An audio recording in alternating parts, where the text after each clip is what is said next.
Warning: some contents may be disturbing. Viewer discretion is advised.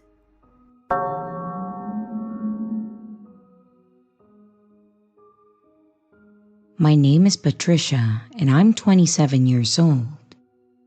Not too long ago, I dated a guy named Jefferson. At first, he seemed like a really great guy. He was charming with a big smile. We met at a mutual friend's engagement party, and he quickly caught my attention when he helped me when one of the heels of my sandals broke. I know, that was embarrassing. But anyway, that's how I met him. Things between us moved really fast. I had been single for a while when we met, and I just felt lonely, I think. Jefferson was 30, and he seemed like he had everything figured out. But soon, I started noticing little things that weren't just right. At first, he would do things like surprise me at work with lunch or show up at my apartment without telling me first, and it was very sweet in the beginning. But then it started feeling like I had no space from him. Jefferson became very controlling. He didn't like it when I spent time with friends or family, and he would call or text me nonstop, always wanting to know what I was doing and where I'm at.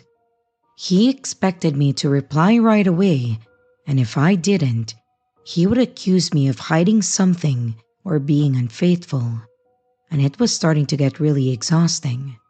I realized that the relationship was becoming toxic. I needed to leave for my own peace. But as what you can expect with controlling people is that breaking up with them is not easy at all. He didn't take it well, and he kept saying that he could change and that things would get better. But deep down, I knew that they wouldn't. I mean, we have been dating for close to 10 months, and we've already been in the exact same situation like this twice already. Well, the only difference this time was that I was not going to give in.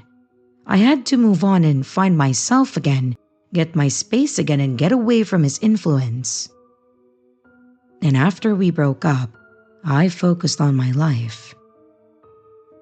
It's important to mention that Jefferson has been to my apartment before a couple of times. He didn't live there, but he did visit a lot, and he would sometimes stay over. The apartment was small but cozy, and it felt good to have my own space again, now that he wasn't constantly there. It felt like I could breathe again. Being alone in my apartment again, without the constant presence looming over me and the constant criticism over my actions and decisions, made me think just how toxic it really was being with him. But I was glad that it was finally over. Well, not really. Strange things started happening, little things, but the weirdest was when I decided to just sit down and read a book during my day off. I could hear this buzzing sound. Well, it wasn't a buzzing sound that you get from a fly or an insect around you, but something more electrical? I looked around the house, but I just could not pinpoint where it was coming from. At first, I thought that I was just being paranoid, a leftover feeling from dealing with Jefferson. But the next day, the buzzing was gone, so I tried to just let it go. But then, I started feeling like I was constantly being watched, like there were a set of eyes following me. It was really creepy, but I wasn't sure if I was just imagining it. One day, I came home earlier than usual. I had a restless day at work and I decided to leave early. I usually work from 7 a.m. to 4 p.m., but I asked my supervisor if I could take the half day off. Luckily, she agreed, and I drove and I got home at around lunchtime. As I came into my apartment, I had that weird feeling come over me. Something was telling me that something was wrong. Stupid me chalked it up to just discomfort that I have been feeling in my house lately.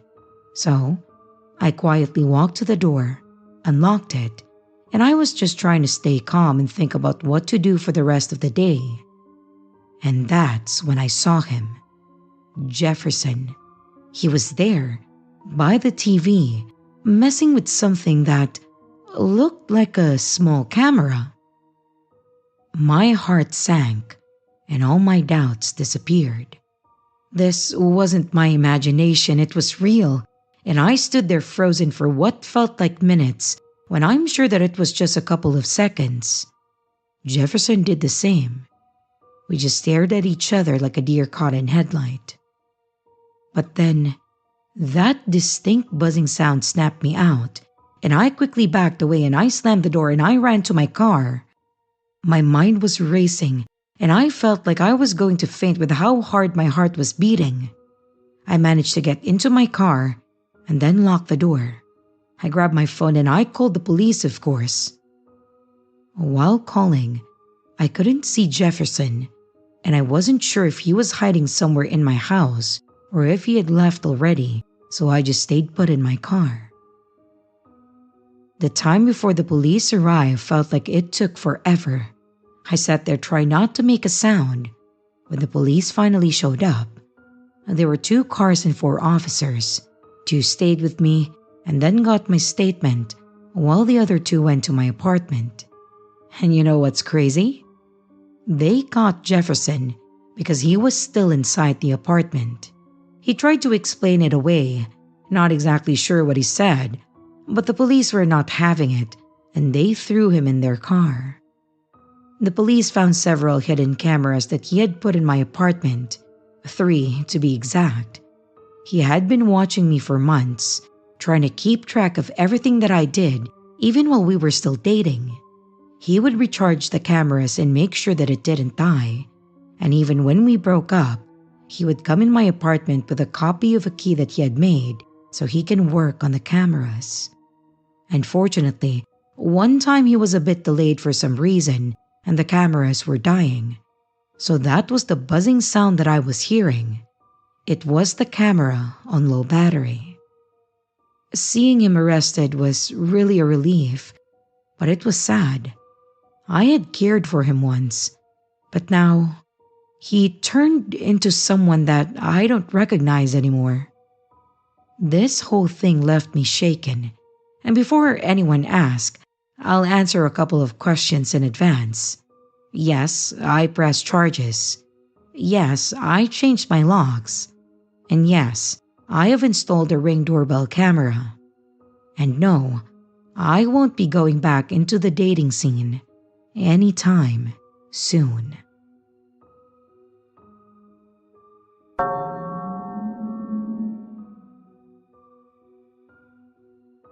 Wednesday, May 14th, 9:45 p.m. I apologize in advance for this long-ass post. I'm just kind of freaked out, so I wrote down everything that I remember in case something happens to me or I need to go to the police. I'm a 17-year-old female and I work in fast food, and there is this guy who has shown up 5 or 6 times already while I'm working. I think this all started because the first time I saw him, he didn't have enough money for the food that he wanted. I felt bad and I bought it for him. He appears to be homeless and mentally ill. He has come in before to shave in the bathroom, and he is always carrying a backpack with him. He is also always muttering to himself and sometimes hitting himself. Today, he came in to buy a soda, and another customer noticed that he had only $2. So, she bought him some food and he stayed in the lobby for 2 hours. He was just watching me work, staring and then smiling at me. He then came up to me at the counter at around 9 p.m. and I don't know entirely what he said because he is very quiet and I can barely hear him. He was saying something about being locked out of his email, and I think he also mentioned the library. I don't know what he was talking about. But then he said clearly enough for me to hear him, "Your smile is pretty. It makes me happy." I thought that was a little weird considering he is a grown man complimenting a girl who is a minor at work where I can't just leave if I'm uncomfortable. But I just brushed it off and I texted my dad to let him know that I'm scheduled until 9:30, but we got kind of busy and I needed to stay until 10 to finish cleaning the lobby. So my dad asked me to just get a lift home because he needed to go to sleep as he had work in the morning. I was able to finish everything earlier than I thought, and it would be around 9:40, and I went outside to wait for my lift. As I was sitting on the sidewalk reading a book on my phone, he walked up to me, and I didn't even notice him until he was 3 feet away from me, and he said he was sorry for bothering me, but that I have beautiful eyes, and I just said that it's okay. I said that because he was making me uncomfortable, and I didn't want him to freak out if I asked him to leave me alone. But then he turned around to walk away, and then he started screaming. It seemed like he was screaming at himself. He kept walking and turning back to look at me, and I immediately called my grandma, and I explained everything, so if something happened to me, somebody would know what was going on, and it made me really uncomfortable. It sounds stupid to say because maybe he just likes the food at the place that I work, and he keeps getting it for free. But I feel like he's low-key stalking me while I'm at work. I don't know if he comes while I'm not there, but almost every shift for the last 2 weeks that I had worked, he has come in and sat in the lobby for an hour or two, usually not buying anything and just sitting there. I think he was waiting outside for me to clock out because he left at around 9 and he came up to me at around 9:45 while I was sitting alone on the curb in the dark with no way to protect myself. This really freaked me out, so I just wanted someone else's opinion on whether I should be concerned and tell my manager about it, or if I'm just overthinking.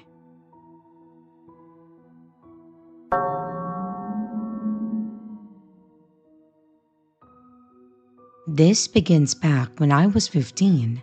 I'm 18 now. Just for some background, I work in a 5-star Michelin restaurant as a waitress in a sweet little area. We usually don't get anyone with bad intentions, usually just snobs. Easter Sunday of 2022, one of the busiest days of the year, a man who will be known as the Easter Man came in looking for a table for one. He was in a 3-piece suit with a carton of chicken eggs, and he was sat in my section. So I go over to get a drink and food order, and once I got his order, he kept me talking, asking me about my education, what I was doing in school, my plans for the future, what my hobbies were, my name, and etc. Just a little too much to be polite, but I let it slide. I was busy, tired, and I didn't want any trouble. Eventually he left for the day, and I thought that was that. Oh, I was wrong. For the next couple of months, he would come in 2 to 3 days every week, and he got more confident, attempting to flirt with me, ask me to come out with him after work, and etc. However, things got worse when one shift, I was walking him to his table, and he slid his hands down my back and then over my butt. I turned around, and somehow I politely told him to not touch me and to not push my boundaries, as I was only 15 and he knew that. I didn't serve him that day. A week later he came in, and I refused to serve him once again. My manager took over his table.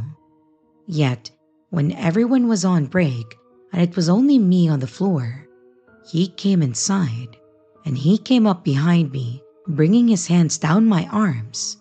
I was shaken up, but politely told him to not touch me again. And I didn't hear from him again until next Easter 2023.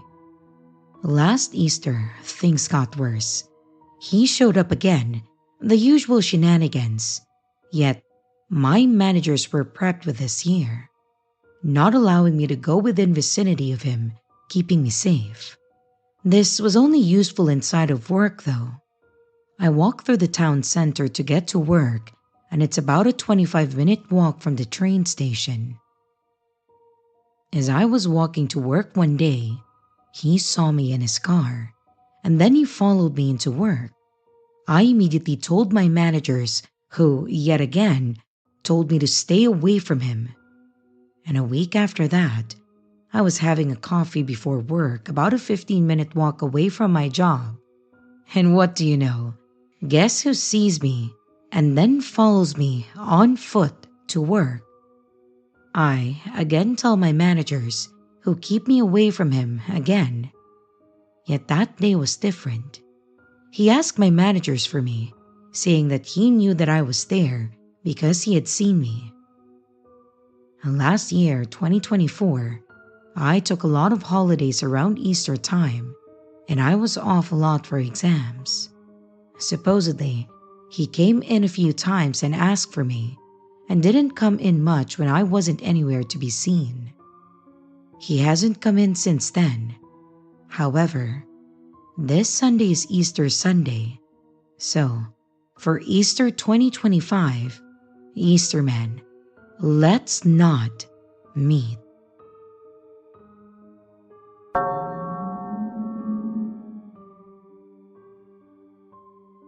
This is an ongoing situation, and I'm not sure what to do about it though. My house sits fairly far back from the road, around 150 feet roughly, maybe a little further. Between the entrance to my driveway and my front porch, I have 3 vehicles parked that would obscure the view from anyone that is walking or driving by. I live in the country, on a side road with no stores or anything along it or nearby. So, someone getting lost looking for an address or something out here is unlikely.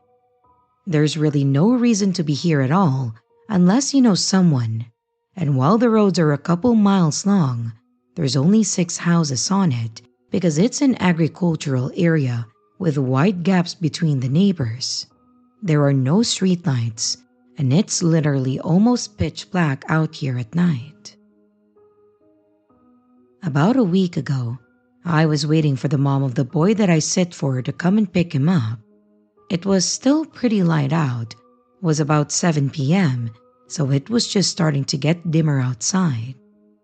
When the kid's mom came to get him, she and I were talking outside the car for a minute while he was finishing a match on Apex, when we both heard a noise that sounded like someone trying to stifle a cough from in the kiwi orchard bordering my house. I thought that it was her kid because he tries to jump scare me all the time lately, despite stealth not exactly being in his wheelhouse. So, coughing or laughing while he's setting up to try and get me and giving away his position is a common thing. So, I paid exactly 0 attention to it. A couple minutes later, he came flying out of my front door, and then they left. I didn't even realize until later that that was weird because who the hell was coughing in the orchard? But at that time, it just, didn't even register to me. Later that night, I was sitting outside on my front porch smoking. It was sometime between midnight and 1 a.m. My lighter was dead, so I lit my cigarette in the house on my stove, and then I ran outside with it. I was sitting with my back to the road smoking. I had no porch lights on, and my phone was on the dimmest screen setting because I didn't want to entice the mosquitoes. About halfway through smoking, a man spoke up from somewhere near me and asked if he could have a cigarette. It surprised me so much that I just froze. Literally thought that an ad had popped up in the background tab of my phone or something like that. And then he said it again, so I turned around and he was right behind me. This dude was tall, like really tall, somewhere between 6'3" to 6'6". He had a beard, long hair, barefoot, wearing maybe a blue or gray pants, no shirt, and a long ass coat or robe. It was kind of hard to tell in the dark, even though I had turned on my phone flashlight. And he was, 5 or 6 feet away from me? At the most, like 2 steps, and he could have had his hands on me. I didn't know what to do or say, like my heart was pounding, so I just pulled out my pack, and when he started to step forward, I said, "No, stop. You don't need to do that. Here." And I just tossed him the whole thing. When I told him to stop, he did. But like, weird. He stopped, and then he put his hands up to his chest, palms out, and said, "That was a good idea to toss it." And then he just stood there for a second. I literally didn't know what to say, and before I had the chance to, this weird motherfucker backed away, like he walked backwards, back towards the road to where I could no longer see him. I didn't hear footsteps after that, so I don't know if he had kept walking or just stopped. I also have no clue how the hell he got so close to me, or where he came from, or how he even knew that I was smoking unless he was nearby enough to smell it or something, because it's not like he heard me light it. I lit it inside. Or how I've never seen him around. I have heard noises around my house every single night since. Not like right up on my house or where my cameras would catch him, but like noises in the orchard, noises near the canal, just too close for comfort. I'm not exactly sure what to do. I asked the sheriff to patrol out there if they could, but they're almost never out this way, and I can't exactly report him if I don't know where he is, or if he's doing anything to be reported for. It creeped me the fuck out, and I have a weird feeling about the dude, but I don't know what I can really do about it.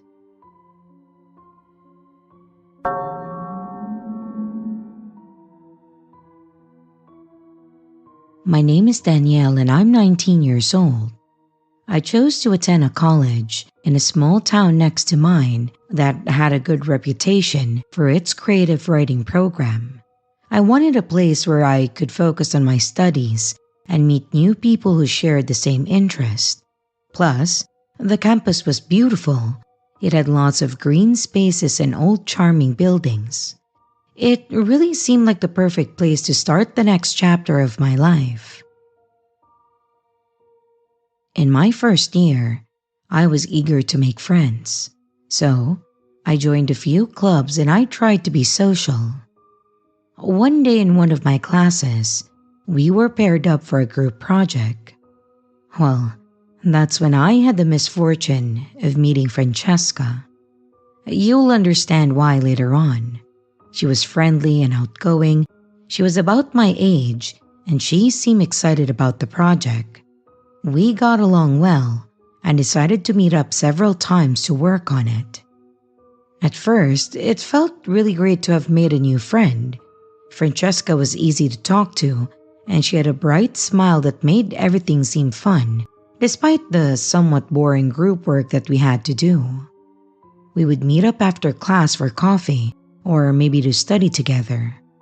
I was genuinely glad to have someone to share my college experience with. But after a while, her behavior started to change and it caught me off guard. Francesca became very clingy, much more than I expected or wanted to. She wanted to hang out all the time, and if I made plans with other friends, she would get upset and ask why I wasn't inviting her.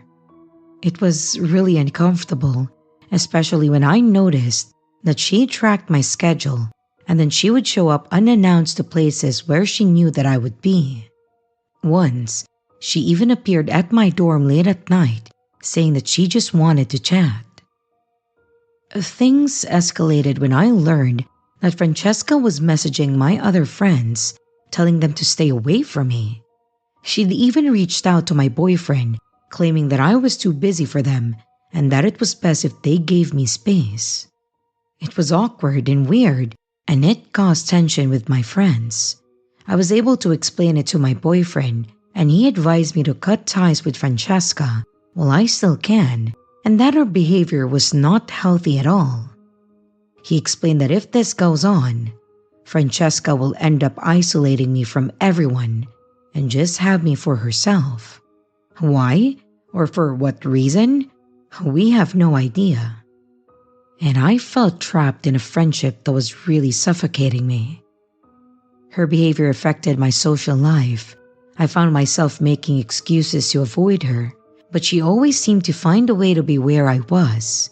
I started losing touch with other friends who were pushed away by her interference or by simply me not going out of my house because I wanted to avoid her at all cost. In class, I made sure to sit somewhere where I would have people sitting beside me, so when Francesca came in, she would not have a chance to be near me.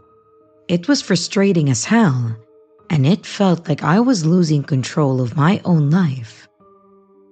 The breaking point came one day at school.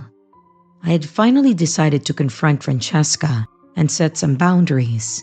It was hard because part of me still wanted to be kind, hoping that she would understand. But when I told her that we needed to dial back our friendship, she exploded with anger. She was screaming and saying things that I would not want to repeat on here. And when I thought that it couldn't get worse, well, bam, she slapped me. My face hurt and I could feel my face turning red. That slap was like a switch in me. I reacted instinctively, and before I knew it, we were in a scuffle right there in the hallway. It was embarrassing and chaotic. Other students quickly gathered around, and soon enough, the staff intervened. Both Francesca and I were taken to the dean's office. We got scolded and then interviewed separately. I explained everything, and I even showed them proof. I'm not sure what she said on her end, though. The result was that we both got suspended. I got 3 days, but Francesca got 2 weeks. The school saw her behavior as more concerning, probably because of the messages and how she had been following me around. It was really a relief to have some distance, even if it came in such a dramatic and embarrassing way. During my suspension, I had time to reflect. It was clear that I had to be more careful about who I let into my life, setting clear boundaries from the start, and when I returned to school, I focused on reconnecting with the good friends that I had lost touch with, those people who really respected my space. In the end, confronting Francesca was necessary, though it didn't quite go as I had hoped for. And when she came back, she avoided me like a plague.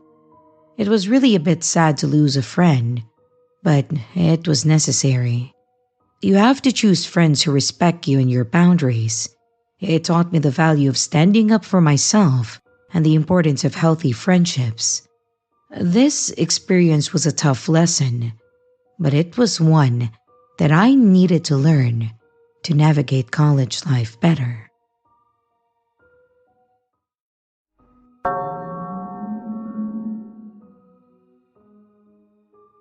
Last summer, I relocated from Seattle, Washington to Washington, D.C. metro region. My new job paid for a moving company to relocate my furniture and even my car, but I opted to take 3 to 5 days to drive cross country with my friend, assuming that I may not have this opportunity or this determination again. My friend and I are both young women, around 30 years of age, and had already done some research into where we would like to stop and how long we anticipated being on the road for daily, roughly 12 hours including detours. Our first day was a bit different as we left later and stopped at Spokane. The next day, we were planning to do small detours in Butte and Bozeman, with the possibility of stopping at any scenic viewpoints while in the Rockies. Our hotel that evening was planned to be in Dickinson, North Dakota, which really is the largest town or city beyond Bozeman. As we approached the North Dakota border, there is still some traffic on the highway, but a lot of trucks, we had noticed, pull off at various stops earlier. It was around 11 p.m. by the time that we entered North Dakota, and we were somewhat bummed as Dickinson was still an hour away. Beach is the first town after the border, and they have a large gas station and a welcome center just off the exit. We stopped at the gas station for gas, and obviously, as two young women at night in an unfamiliar town, we are slightly uncomfortable. I pump the gas while my friend goes to use the restroom inside. We both had noticed there only appeared to be men around, at least visibly. I particularly took notice while pumping the gas that a car parked near the entrance had a man inside. I could see the ember of a cigarette going in and out, as well as the reflection of light on a pair of glasses that I felt were staring right at me. I was uneasy, and I was caught between trying not to look, but also trying not to let his car out of my sight. And once my friend returns, we quickly get out and back onto the highway, and as the driver, I exceeded the speed limit as much as I feel comfortable, close to 90 mph. For anyone familiar, there is almost nothing between Beach and Dickinson, and the night gets incredibly dark out there. It had to have been like 10 to 20 minutes into driving that my friend tells me that there are headlights behind us and that they have been steadily keeping the same distance. Perhaps for my own mental capacity, I just tell her that it's a highway and that we're going as fast as we can and that it's normal. Minutes later, she then complains that it's still there at roughly the same distance. As rattled as I was, I assumed my friend was paranoid until we got off the exit at Dickinson. I was at a light waiting to take a left when the car pulls up behind us very, very close. I see the glow of a cigarette being smoked and the man in glasses. He's maybe around 40, white, shaggy hair and light facial hair. And my friend turned around and I told her not to. I was so worried that he would get out of his car, and it was just us at this light. There was little traffic and I was tempted to run it when it finally turned green. He is still following me as I turn into our hotel, and though I'd normally park in a spot, I pull into the loading area and my friend and I get out and lock the car. There is no one at the front desk, and this hotel won't open the second set of sliding doors after 11 p.m. We're stuck in the entrance corridor, buzzing the bell, when his car parks and then he gets out. The man then walks toward the door, and he's quite short. I think he couldn't have been taller than my friend or I, and he says something like, "You ladies staying here?"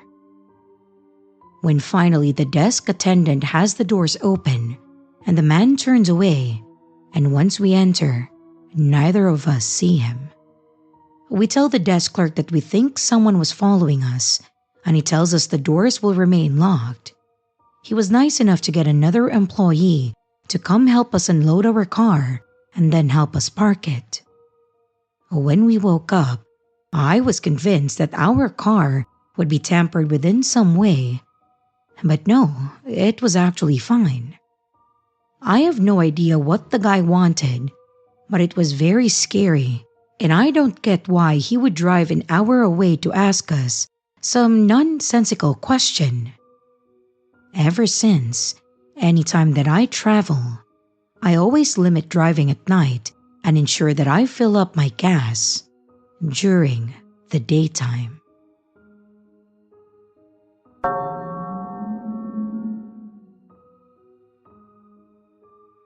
I want to tell about a story that scared me as a teenager, and I still don't know how I feel about it.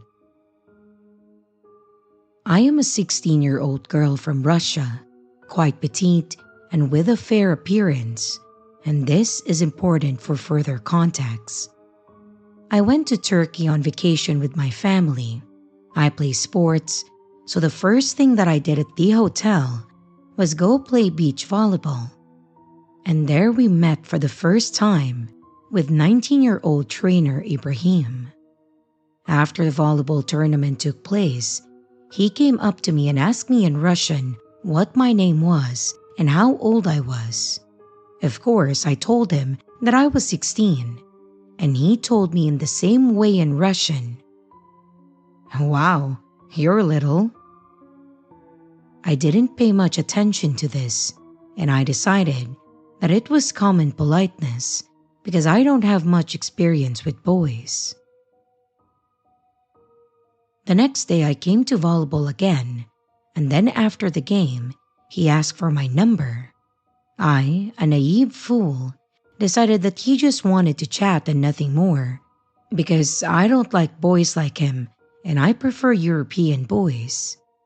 He offered to see him after he finished work, and I, since I hardly communicate with non-Russian speakers, decided that this was a great opportunity to practice my English.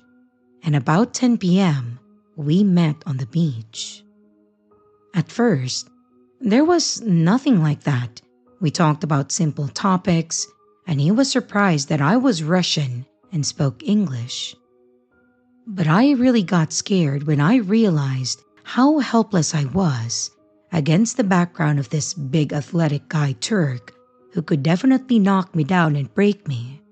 After he took my hand without my permission and said, "You have such a warm and small hand. I like it." And on the way back, he asked how many boyfriends I had, and when I said that I wasn't dating anyone, he asked, "And you never kissed a boy?" In parting, he tried to hug me and kiss me on the cheek. I didn't understand this, and I just dodged. After that, I started avoiding him. He continued to write to me. I tried not to answer unnecessarily, and every time that I came to play volleyball, he took off his t-shirt.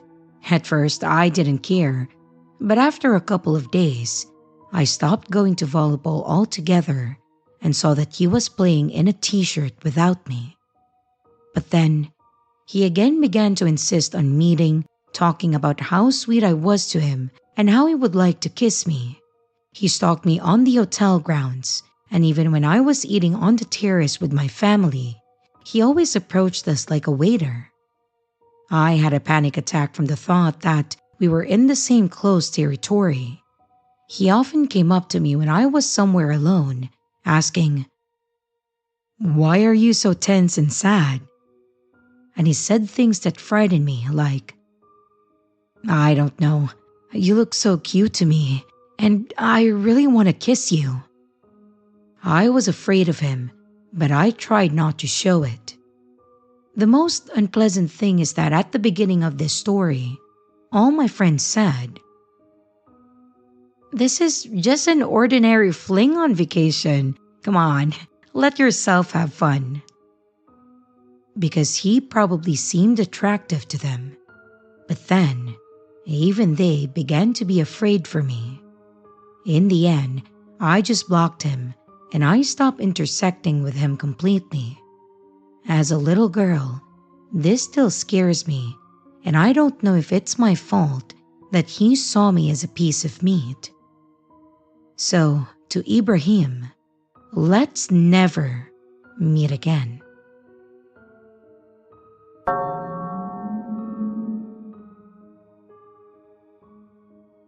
So my story happened a few years ago when I was 10 or 11.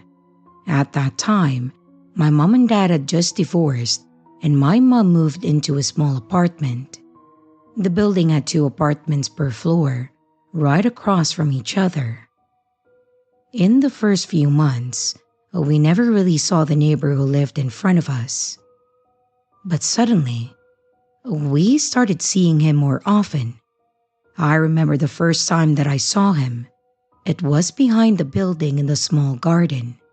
He was there with his dogs, and I don't know why, but I felt scared. Not just scared in a usual way, but this feeling like something was wrong. It was like he was staring at me, but not in a normal way.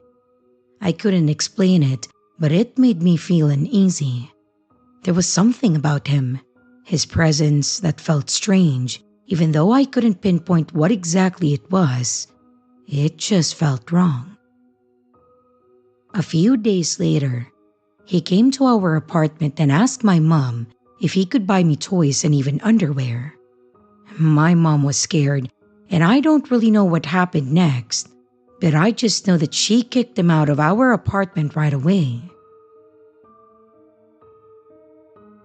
About 2 weeks later, it was around midnight, and my room was right next to the front door. I suddenly started hearing knocking, but it wasn't regular knocking. It was like someone was trying to force the door open by jiggling the handle. It started slow at first, but then it got faster and faster. I could hear it, and my heart started racing. I was frozen in fear. I tried to get up to wake my mom or even just look through the peephole, but I couldn't move. I was so scared that my body just wouldn't cooperate. I know it wasn't a dream or anything. I knew that it was real, and I could feel the panic in my chest. After that, my mom and I moved out quickly, and we never saw him again. But since then, I've developed this weird paranoia that never really goes away.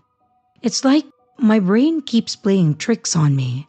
I hear a little noise, and suddenly, I'm convinced that someone's in the house. I keep imagining things that aren't there, like someone hiding in the hallway, watching me in the dark. I know it sounds irrational, but it doesn't feel that way in the moment. It's like my body freezes, my heart races, and I can't move, just like that night. And it comes in waves. Some days I'm totally fine, and others, it all comes back stronger than ever. I start thinking someone might come back, that someone might already be inside. Even when I lock the doors, double checking everything, I can't fully shake the feeling. It's exhausting, and I hate that it still has this power over me. It's honestly not fun. I feel ridiculous sometimes, but it happens out of nowhere, and I just can't stop the fear. It's completely irrational, but it's there, and sometimes it feels like I can't escape it. A few years later, someone actually broke into our house. It was a guy who was drunk or high, and I don't think he had bad intentions. He was just lost. But that didn't make it any less scary. The paranoia is still there, even though I try to remind myself that it's just my brain playing tricks on me. Anyway, that's my story. I know it's not the scariest one, and it probably won't be as interesting to others. And it's my first one, but I just needed to share it. I don't know how to get over it. So, if anyone has had similar experiences or feelings, I'd be happy to talk about it.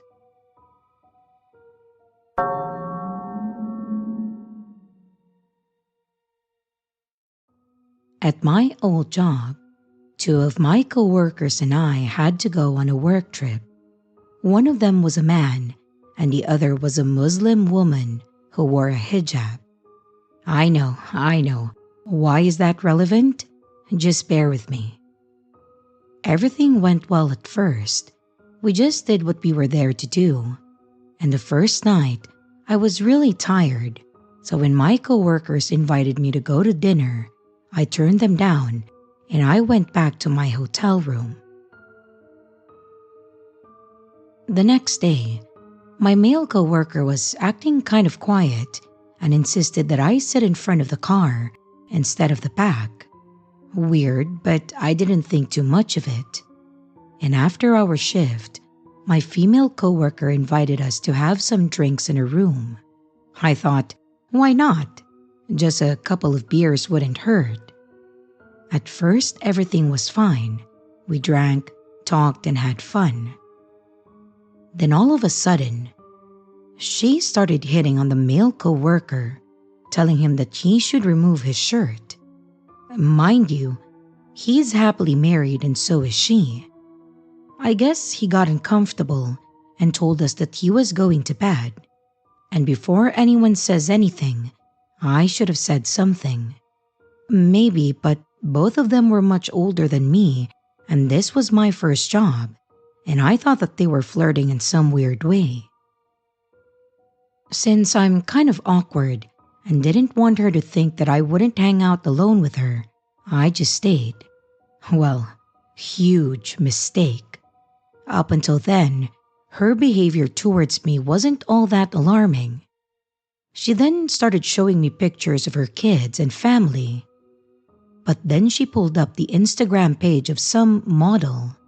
Not many followers, but obviously a physically attractive guy. She told me that they were having an affair and she would be soon divorcing her husband to run away with this man. Her demeanor completely changed. She had those crazy eyes now. Now, without sounding too mean, let's just say that she wasn't exactly physically attractive. So I thought, what the hell? But I didn't say anything, just kind of nodded along because what the fuck? Anyways, I figured that she was just trying to impress me or something, so no major alarm bells yet. But then she started showing me paparazzi-style pictures of him, pics that she had clearly taken without his knowledge, pictures of where he worked, his friends, his family, and more stalker stuff. I felt sick to my stomach. You know that feeling when something is just wrong? Like you know you're in danger and that you need to get out. She has this weird look in her eyes, and then out of nowhere, she took off her hijab and she only had a few strands of hair, like a lot of bald spots, like something out of a horror movie. With that crazy look in her eyes, it was just too much. I swear I wish I was making it up. My stomach dropped. Every part of me was screaming to run. So I just told her that I was getting kind of tired and I stood up to leave. She just said okay in this weird flat tone. The next day, she acted completely normal. I later talked to the male coworker and asked him why he had seemed so tense after being alone with her. And he just said that she made a move on him.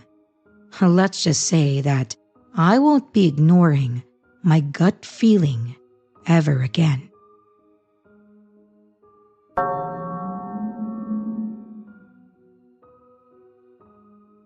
I'm a female and 22. Not too long ago, this woman approached me at my apartment complex and then handed me a note. It said that she thought that her boyfriend was cheating on her with me. He lives in the same building and talks about me all the time. Some personal details about me, like which number apartment I live in and looking up my car online, making comments about my music taste and looking out the window at me every time that I pull in. I let her know that I have not even said hi to him since I moved in 6 months ago, and I thanked her for telling me about him creeping on me. I've noticed that he plans his cigarette breaks around the time that I leave in the morning, which is around 7 a.m. Also on my lunch break, and when he sees me outside, he rushes to smoke a cigar. I wouldn't think this is weird, but I asked the girl how she knew what time I was going to be home. And by the way, she left her number on the note. She said that one time, He asked her not to come over until 1 p.m., which is when I leave for my lunch break. And she came early to see me just leaving for my lunch break to go back to work. He got in the car and then said, This must be when her break is. I always got really bad vibes from him, and I want to report it or something, but I am scared of retaliation from him. He's 40, I looked him up. I'm worried that this is something serious. But what if I'm just overreacting and he just has a crush on me? He's only initiated contact with me once ever, and it was to make a comment about my car. Am I crazy? Or am I being stalked? I have told the building manager, but no one can do much unless he is violent or physically harassing me. I also don't want him to be notified in case of retaliation. I can't move in since I'm locked in a lease, and since it's not bad enough to report to the cops, it's not bad enough to get out of my lease.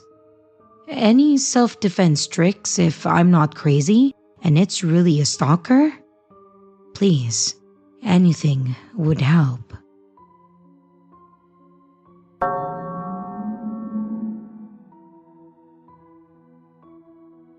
Hey there.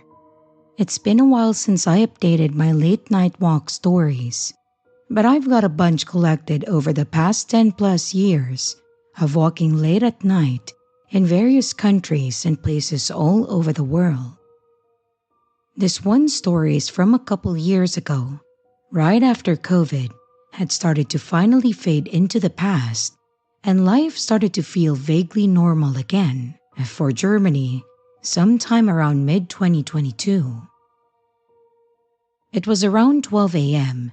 and had been super quiet nights the past couple of days due to the heavy rains. It had stopped pouring at like 11:30 p.m. and I decided to use that short break before the next big cloud was scheduled to hit my little village at around 1:30 a.m. I was expecting the usual crowd of dog owners, but I encountered no one until I walked to the train station of my village.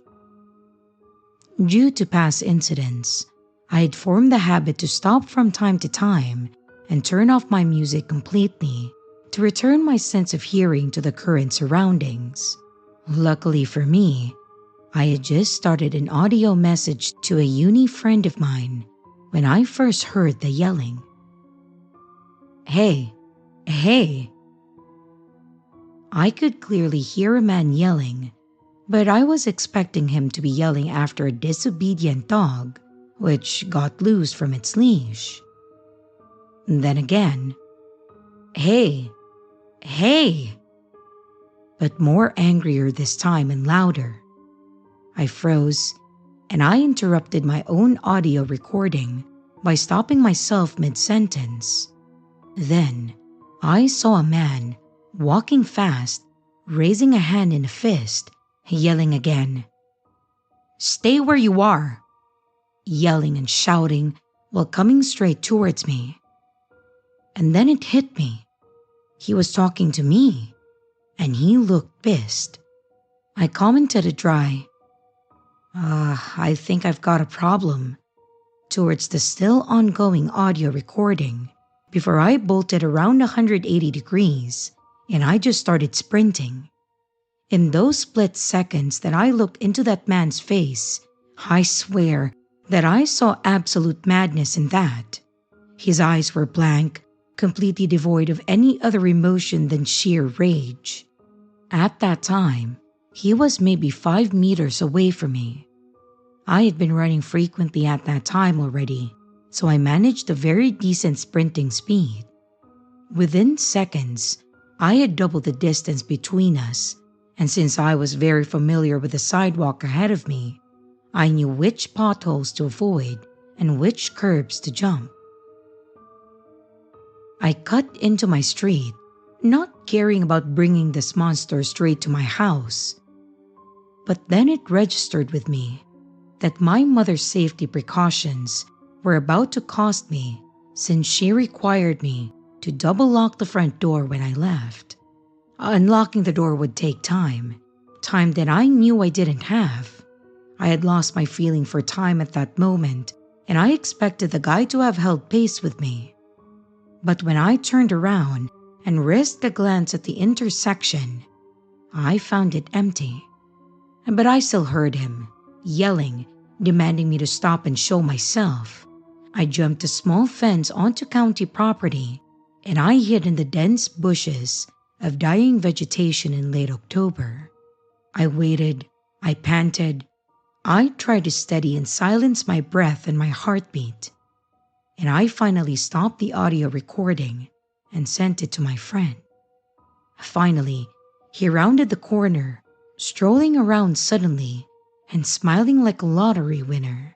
He stopped just meters away from me, still grinning like an idiot, mumbling to himself something about teaching people manners since no one does. He constantly scratched his nose and coughed a couple times. So harshly, I understood that he did not manage to keep my pace, and I probably had already lost him half the way that I was sprinting. He abruptly turned again, prancing down the street in a staggering motion, sniffing from time to time and erratically wiping his nose. He reminded me of an animal with rabies.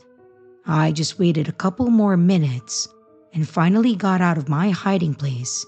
I made the way back home quick and quite literally dirty. Once the door was safely locked behind me, I audio messaged my friend again, assuring her that I was alive and well and that I had no clue what just happened. But I felt like the guy was on something, and it would have not been pleasant to meet him. So, let's not meet again.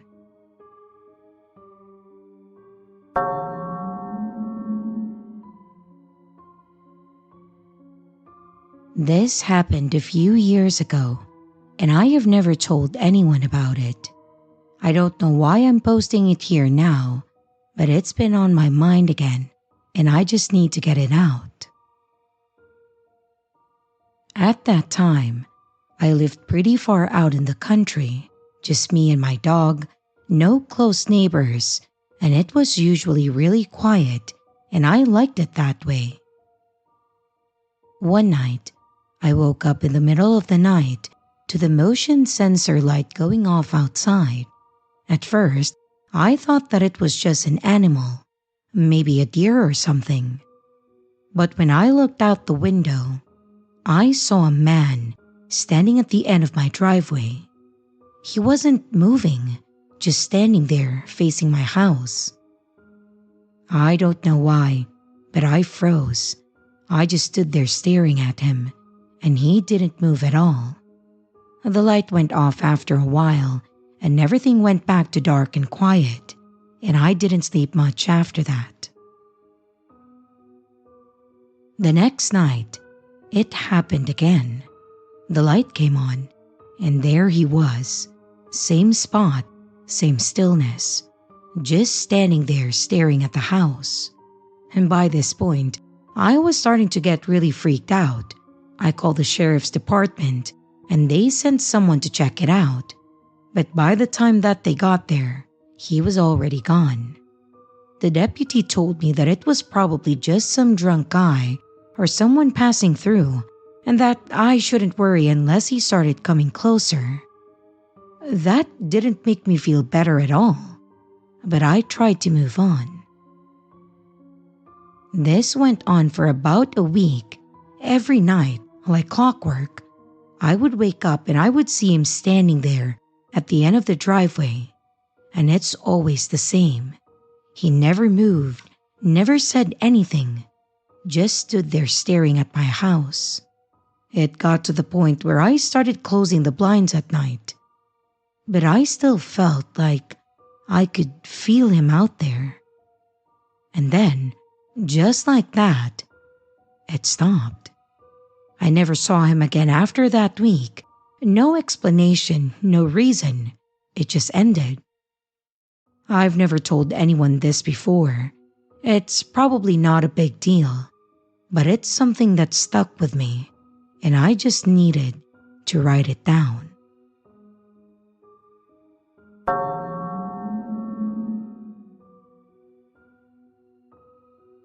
Hey, I wasn't really sure where to post this, but I thought that I would explain a situation that has me genuinely worried for my safety.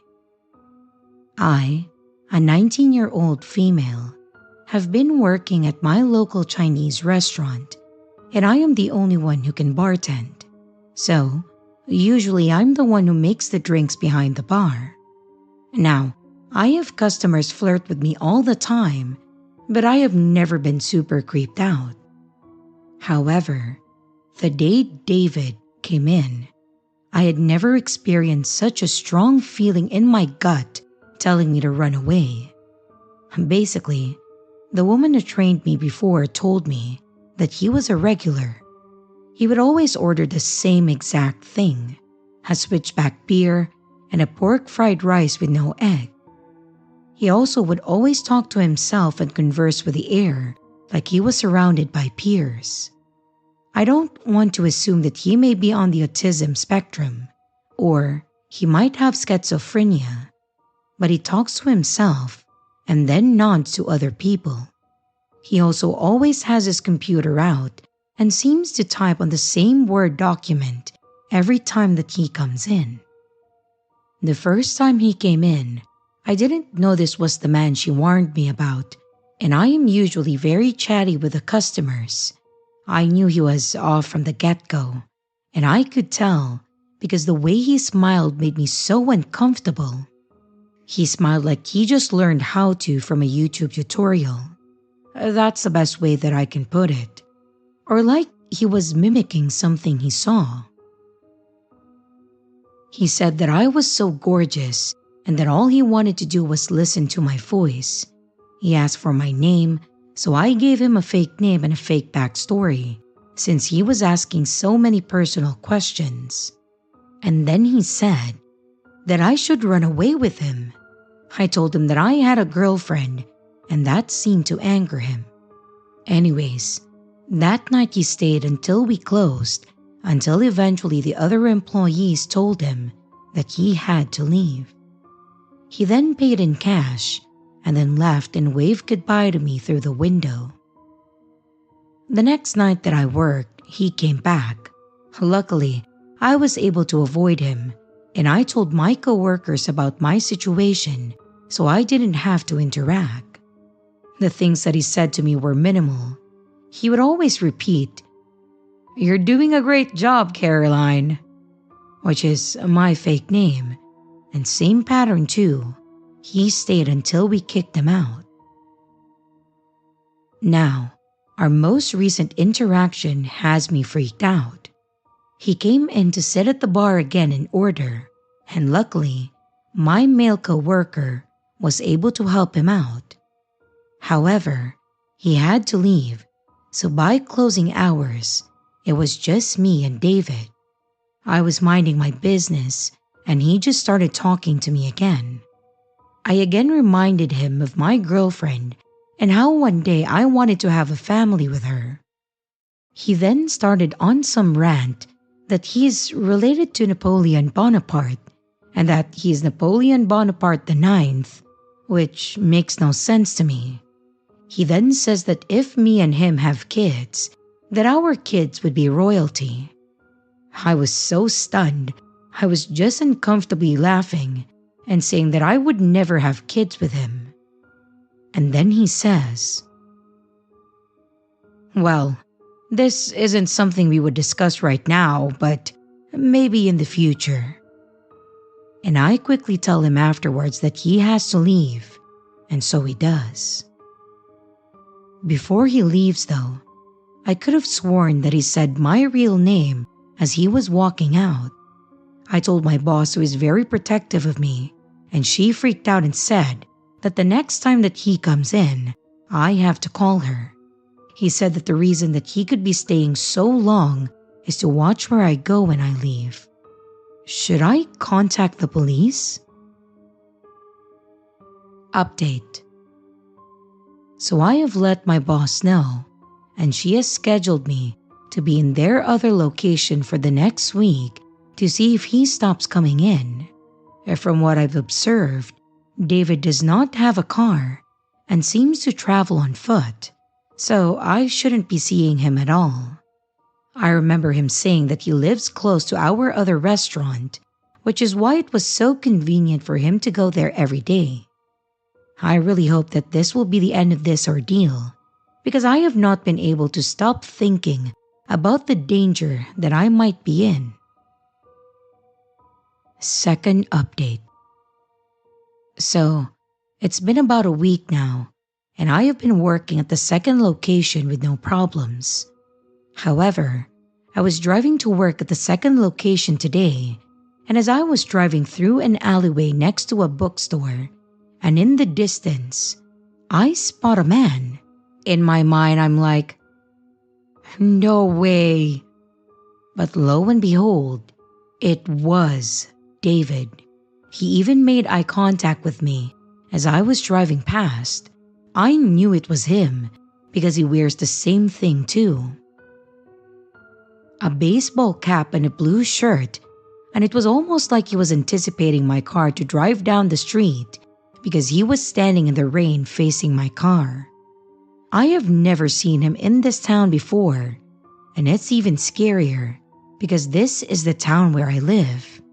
It's a 15-minute drive away from the other restaurant, so walking on foot would take forever, and I asked my manager to put me in this location for the rest of my summer, and she said okay, but she also mentioned that since I stopped working at the other restaurant, he stopped showing up. So, I am terrified. However, I will be moving away in about 8 days to a town that's an hour away. So I really hope that it actually does stop here.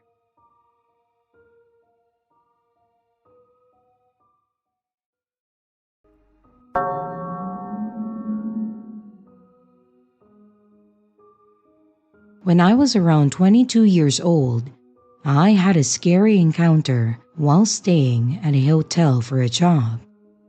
Around 2010, I was working for a traveling photography group that took church directory photos.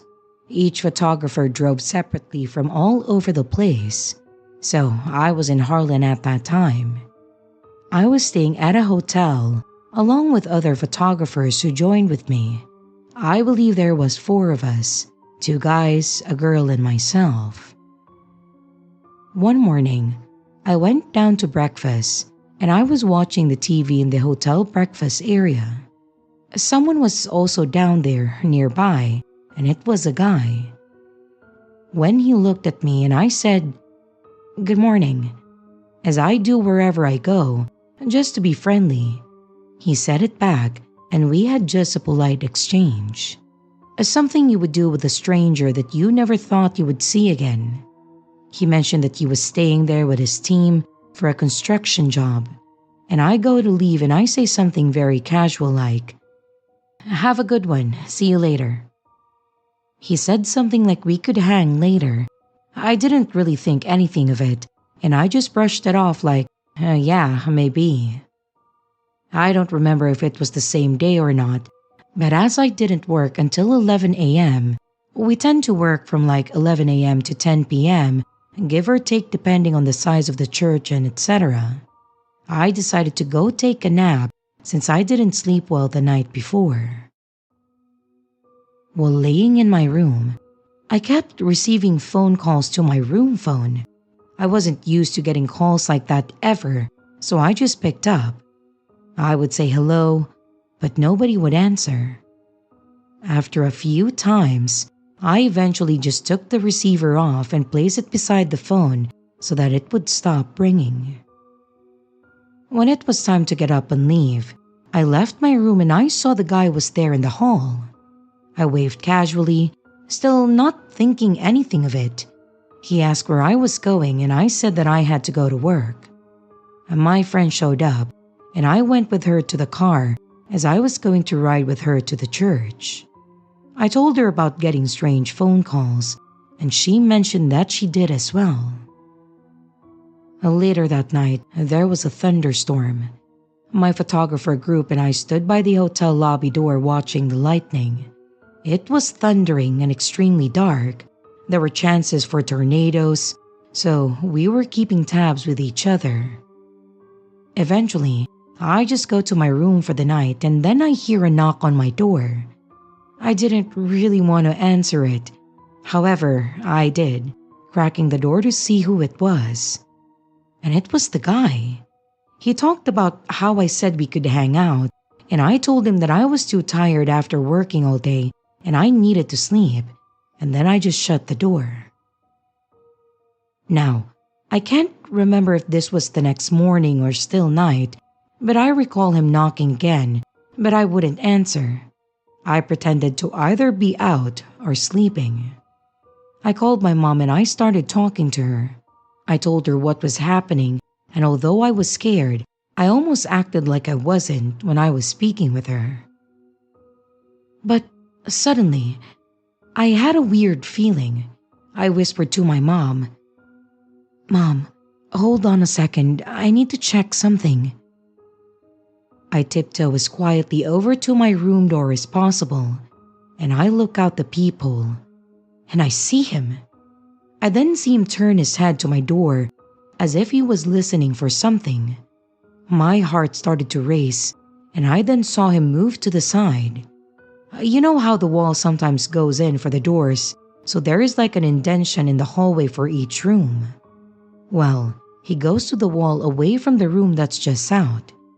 I think he thought he was hiding because he would try to lean his head around the corner of the jut-out portion as if he was listening for something.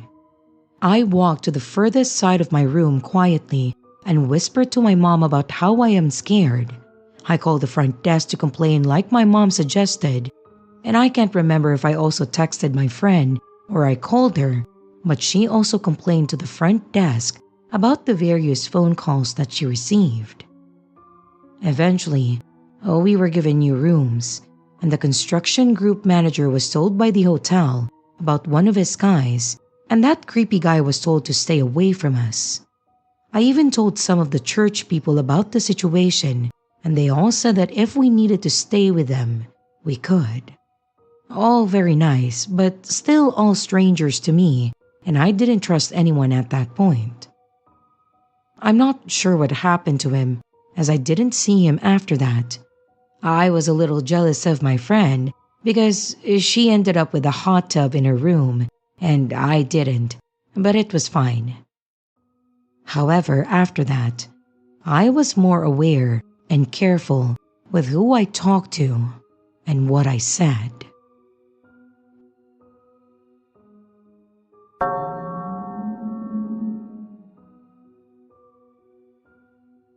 So when I was 19, in my second year of university, I lived in a semi-small city, if you can even call it that really.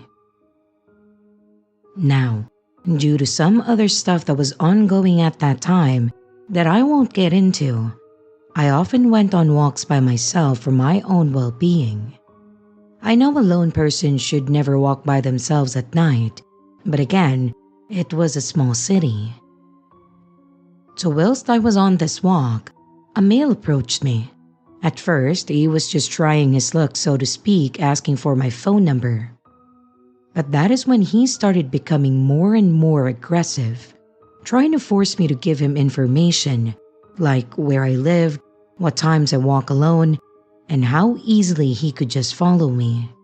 At this point, I became really quite scared, and essentially told him to go away and leave me alone. But this is when he tried to grab my phone and said, "You're coming with me." He then proceeded to grab both of my wrists and drag me away.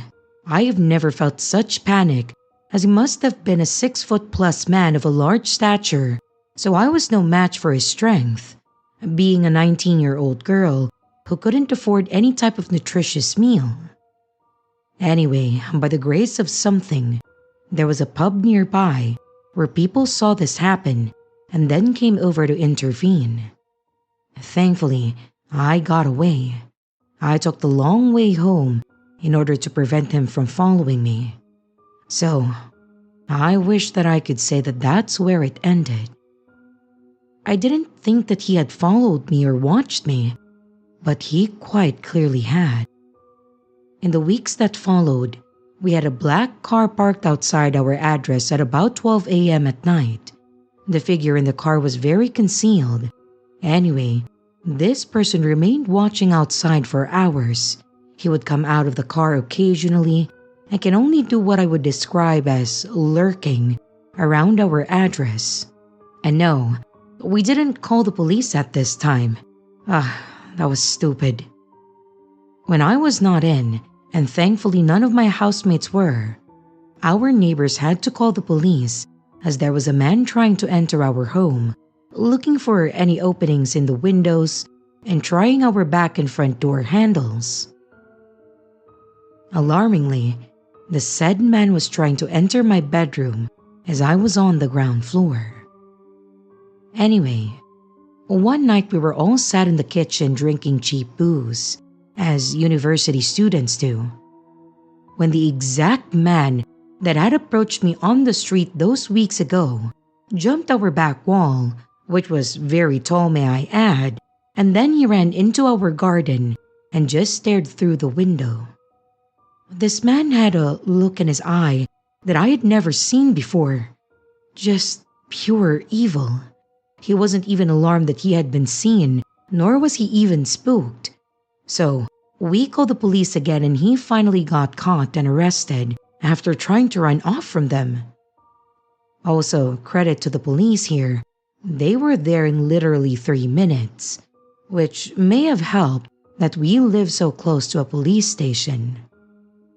Anyway, what happened sends chills down my spine to this day. This man had a knife on his person. What were his plans? What was he going to do? I will never know, and I am glad to never know. If there is a lesson here to anyone, do not walk the streets at night. And if you do, be with someone, even if you only live in a small area. These types of people are in every corner of our world. And that being said, let's never meet again.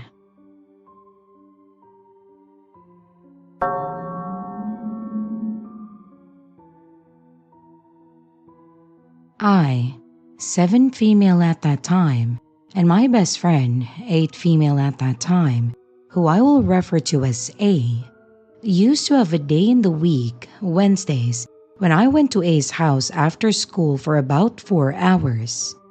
I would have dinner there and then I would go home. A's mom, Australian, didn't have a job at that time, so when we walked to her house, she would be there when we arrived. But on this specific day, however, she was out. I can't remember why, because this was many years ago.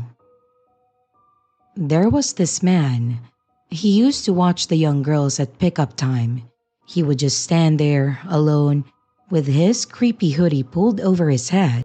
My school had kids of all genders from ages 5 to 12, but he only ever watched the girls under 10.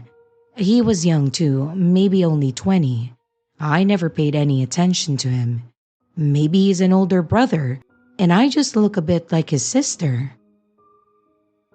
On Wednesday, A and I got out of our class, and she reminded me that I forgot my drink bottle on my desk in the classroom. I went to go back in and get it. The huge swarm of kids had dwindled slightly by the time that I got back, but there was still a lot of kids, obviously. My school only had about 400 kids, but it felt like a lot. Not really relevant, sorry. There were less kids around, and the ones who got picked up by a car were mostly gone, and the ones that rode their bikes were long gone too. It was mostly just the kids who walked. A's house wasn't far. It took less than 10 minutes to get there, usually. But we used to get distracted by some of our other friends who we passed when we walked there. And for context, these friends were all our age and were all boys. A and I started walking home, and it was completely normal. nothing seemed off. We crossed the first road and then started laughing as I jumped up on someone's brick wall and I started walking along it. Or I was, until the person who lived in the house started banging on their window. So I jumped down, embarrassed. A sort of waved her hand at me, beckoning me to be faster, so I jogged a bit, with my huge clunky backpack weighing me down, and I caught up to her. We crossed a very large road about 6 or 7 minutes after this, and it wasn't long until we were at A's house. We just turned a corner, walk a bit further, and then it was right there. We turned the corner, and we started walking the short distance. I turned around when I heard a car just to make sure that I wasn't walking too close to the road. And that's when I saw him, walking about 20 meters behind us, hood pulled over his head. Well, that's not too weird. He probably just also had to go this way, right? When I looked at him, he stopped walking, and he just stood in the middle of the footpath. I told A that I was a bit freaked out, and we started walking faster. We got to her house and thought that it was a little funny. He was still standing back where he'd stopped earlier, but he must have seen what house we went into. A's family made us take off our shoes and socks and leave them on the front porch. We did that, opened the door, and then went inside. Usually, we only shut the flywire, seeing as A's mom was there, but today we closed and locked the second door too, and I am so glad that we did. We decided to go play video games in the front room. The blind was down, and we were sitting on the couch. It must have been 15 or so minutes when there was a tiny knock on the door. We're smart kids. We knew not to open the door. A's mom would just unlock it and come inside if it was her. A decided to peek out the blinds though, and she said that it was some random guy. She thought that it might have been a salesman. I didn't bother looking. The knocking gradually got louder until he was pounding on the door like he wanted to break it down, and the door handle kept jiggling. We were insanely scared, and then we hid between the wall and the back of the couch. He then left after a little while. It wasn't too long. He got bored quickly, maybe 5 or 10 minutes of knocking. When A's mom got home, we didn't tell her. We didn't realize how serious it was. When it was time for me to go home and my mom had arrived, I went to put my shoes back on. But both mine and A's socks were gone, taken out of our shoes where we had tucked them. I never saw him again, or at least not following us. He might have still lurked around the school. I just don't remember.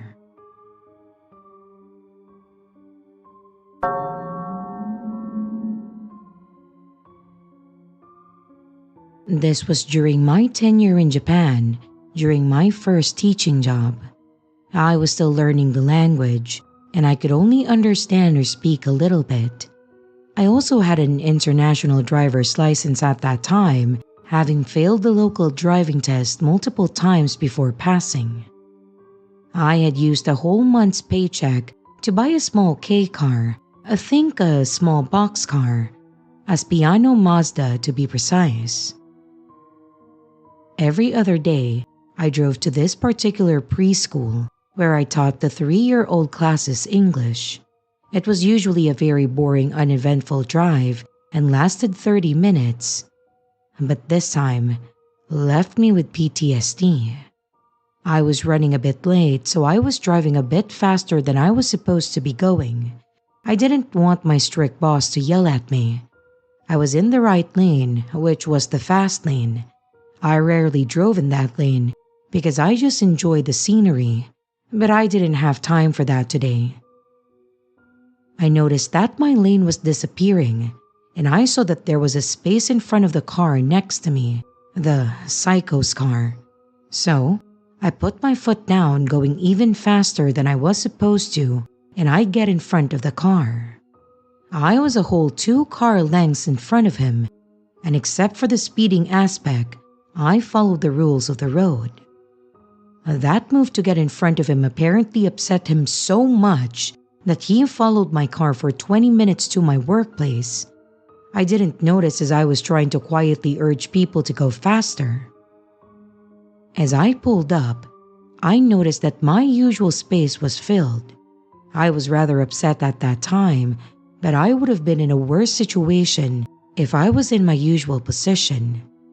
The parking lot was actually just an abandoned gas station outside of the school. I parked my car and then get myself situated to get out, grabbing my purse, my phone, and mentally preparing myself for the next 3 hours. What I continued to not notice, though, is the man's car following me into the parking lot and then parking behind me. In all honesty, I am not proud of any of my decisions in the next 30 minutes of my life. He appears at my window, and as all the kids and their parents are arriving, I just presumed that he was a parent. I rolled down my window to see what he wanted, and I, a 24 female at that time, was just trying to be a professional teacher to this random father of my student. Unfortunately, he wasn't a father, but a deranged lunatic. He randomly started screaming at me in a language that I didn't understand in front of 2 to 4-year-olds and their parents. I only understood that he was angry about my car and that he was calling the police. I understood the word police. I obviously should have pretended not to have understood that word, because now he was screaming at me about me being a liar and that I understood Japanese. Again, out of the words I learned from watching anime at that time, I learned police, Japanese, liar, and angry. So, that's literally all I understood from this very unhinged man, still screaming at me in a parking lot where toddlers were literally staring at him. He demanded that I followed him across the street, and I agreed. For quite a few reasons. 1, I wanted to get him away from the kids ASAP. 2, the parking lot I was in was not going to give a quick getaway. The one across the street was an Aeon, so basically a big supermarket, aka an easier way to flee. And 3, I wanted the psycho to get back in his car.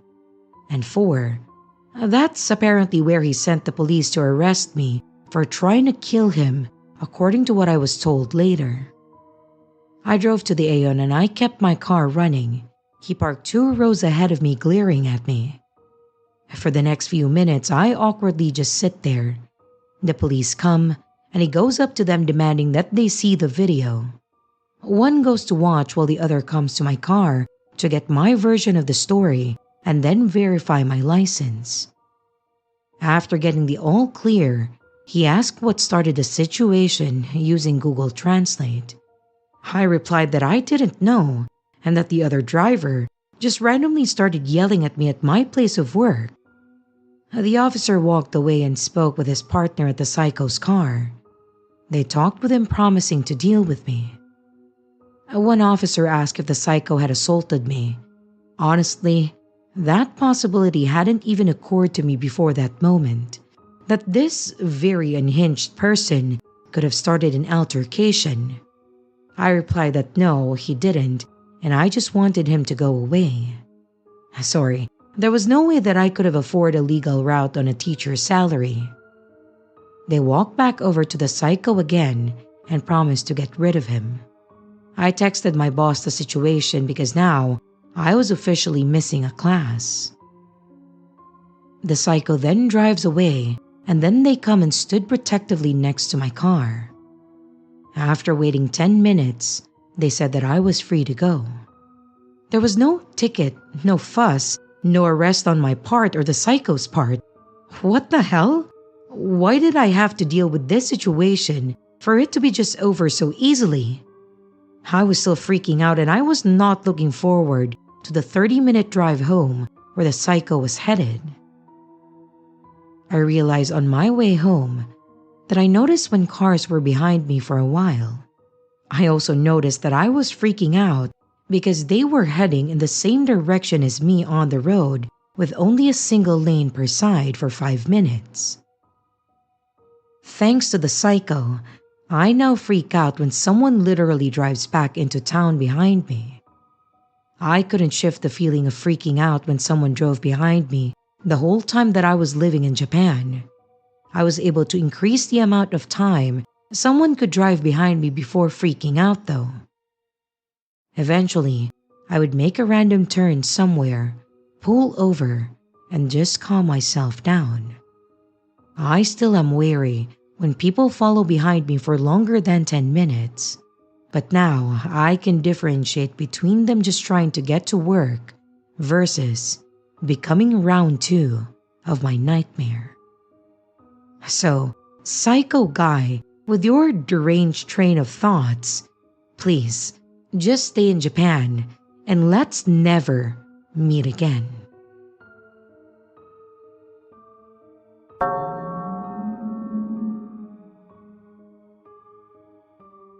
There is this classmate, 22 and male, that I, 22 and female, have known for 2 years. We worked together in a few classes and studied in groups with others.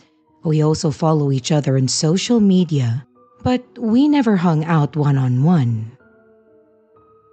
A few days before graduation, he asked if I could help him with a class project. We met up at the library, and during our conversation, I casually mentioned that I had Tinder. He seemed surprised and asked if I actually met people from there. I said yes, and he kept emphasizing how surprised he was. After we left the library, he offered me a ride back to my dorm. I declined, and I said that I lived at the name of my dorm, which wasn't far away, and I just walked home. Shortly after I had reached home, I saw 2 missed calls from him. When I called back, he said that he had driven to my dorm's parking lot to hang out. Mind you, this person and me had never hung out outside of studying together, and I had never invited him to my dorm before, but he just decided to show up randomly unannounced. Still, I had known him for a couple of years, and I didn't want to cause any drama or deal with any gossip from people in our major, so I let him come up to my dorm. He sat in my chair at first, but then he moved to sit next to me on my bed where I was laying. He slowly started making physical contact, and eventually, some physical stuff happened. Afterwards, I asked him how many girls he's done this to, and he said 4 female friends, and he expressed his disappointment that usually afterwards they brushed him off when he tried texting them afterwards. He told me a few times that we were still friends and that I can still text him after we graduate. The whole thing left me feeling uneasy. I didn't give him any signals that I wanted to hook up, nor did he ask me if I wanted to prior to showing up. He just showed up uninvited after I mentioned having Tinder. I wasn't forced into anything, and I doubt I'll ever see him again. But I still find it creepy and overstepping of boundaries that a classmate that I have known for years would follow me home just because I said that I had Tinder.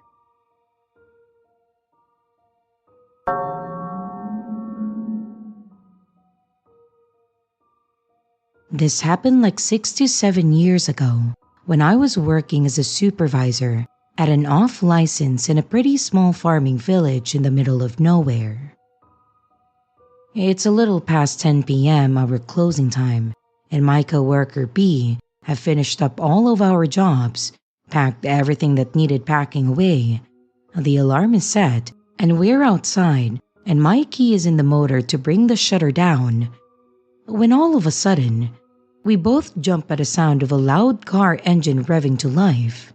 And not a second later, as the shutter meets the pavement, the offending car comes barreling around the corner and then pulls up abruptly about 15 feet away, conveniently pulling up in the blind spot of the store's prehistoric CCTV cameras. Now, I'm dense about cars, so I couldn't tell you what make or model it is, but it's nice. Maybe a Jeep or a Land Rover. That kind isn't uncommon in the area. As I said, we're a farm village, but normally you can tell when they belong to a farmer because they're kicked up in mud and dust. But this thing was new car level of shiny, pitch black with matching tinted windows. This is speculation because, as mentioned, I don't know anything about cars, but I'm sure the windows were tinted past legal levels because we couldn't see inside at all. The driver just sits there, engine still on, seemingly not going anywhere. As B and I chat between ourselves, both unconsciously stalling, waiting for whoever this is to move along. But we seem to be in a stalemate because nobody moves for at least 5 minutes. B's older than me. I went to school with her kids, and I can tell mom mode is activated by the way that she's eyeing the car and how she offers to drive me home. She's parked further up the road, so we wouldn't have to pass the stranger's car to get to it. I live with my parents at the other end of the road, about a 2 to 3 minute walk, but I would have to pass the stranger to get there. Even though my nerves are on edge, I'm not ready to assume the worst, and I don't want to put her out as she lives in a different direction, so I just decline. Yeah, I know. I die first in a horror movie. I'm content to just cross to the pavement on the other side to put a little distance between us, and then I could leg it if I needed to. But just as I approach the edge of the pavement to start crossing, some guy jumps out from the back seat on the side facing where I was about to cross to, leaving the door open. He's not masked or wearing dark clothes or anything to that effect, but he's wearing a cap and keeping his head down, so I can't really make out his facial features. And from what I can see, he's white, easily 6 foot, and I wouldn't say big, but fit enough that they could take B or myself, who are both closer to 5 foot and certainly not in the best shape of our respective lives. Immediately, I start backing up even more unnerved, as if sensing my suspicion.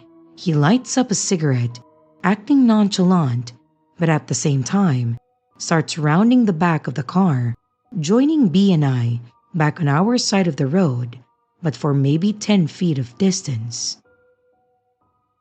Actually, if the offer still stands, I would love a lift home, I say to B, and I can tell that she's relieved by my change of heart. We speedwalk to her car, neither of us taking our eyes off the other vehicle and its passenger for more than a second. And as soon as we are seated in her dinky little 2-door, I pull out my phone, planning on taking a photo of their license plate. B has a similar thought and she's rummaging in her glove box for a notepad. But before either of us manage to execute our plans, the guy who had gotten out climbs back into the back seat, and the car speeds off into the night, leaving a half-smoked cigarette in its wake. Typing this up actually makes the whole thing feel even more trivial than it did in my head, but in the moment, it all felt very distressing. The theory that wins out on most retellings is that they were there to rob the shop. B and I would have been easy to overpower, and presumably, there was at least one other person in the car to aid in that. They could have just taken the keys from me, or they could have forced us to go in with them so I could turn off the alarm system and open the safes. A few months later, I had moved to and was working a different job in the city, but I heard through the grapevine that the shop had been held up at knife point. I have no idea if it was the same people, but timeline-wise, it seems possible. The scariest theory goes to my mother though, who watches a lot of true crime and is certain that she could have been a police detective if not for a criminal record. She's convinced that it was a planned kidnapping, specifically for me. Her evidence being, first, the lack of proper face coverings, and the fact that they were parked in the camera's blind spots. There were more cameras in the building that they couldn't have avoided if they wanted to go in and rob the place. Next, the fact that they seemed to have waited for us to fully leave the building. If they wanted to rob us, it would have been easier to ambush us as we unlocked the door to leave, rather than having us reopen everything. Third, the car's back door being left open would have made it easier for them to force me inside as I walked by it. And lastly, I always take the same short route to and from work for convenience. But why someone would have wanted to kidnap me specifically is a mystery, but I can see the logic in her arguments, I guess. I was already working on my notice period, but she made my stepdad drive me to and from work for all my remaining open and closing shifts. The theory that helps me sleep at night, though, is that it was all a coincidence. I can't explain away all of the little things that seem like red flags at that time, but I can 100% believe that the owner of a seemingly very nice car didn't want his mate smoking in it. So, he pulled up, argued with the guy for a few minutes about the situation, and eventually convinced him to get out to smoke his half of a cigarette. Maybe they'd legitimately wanted to come in and buy something, and were talking out the alternative options after pulling up and realizing that we were closed. Whatever the motive or intention, B and I were thoroughly spooked. And I still think about what might have happened if I'd walked home instead of taking B up on her offer.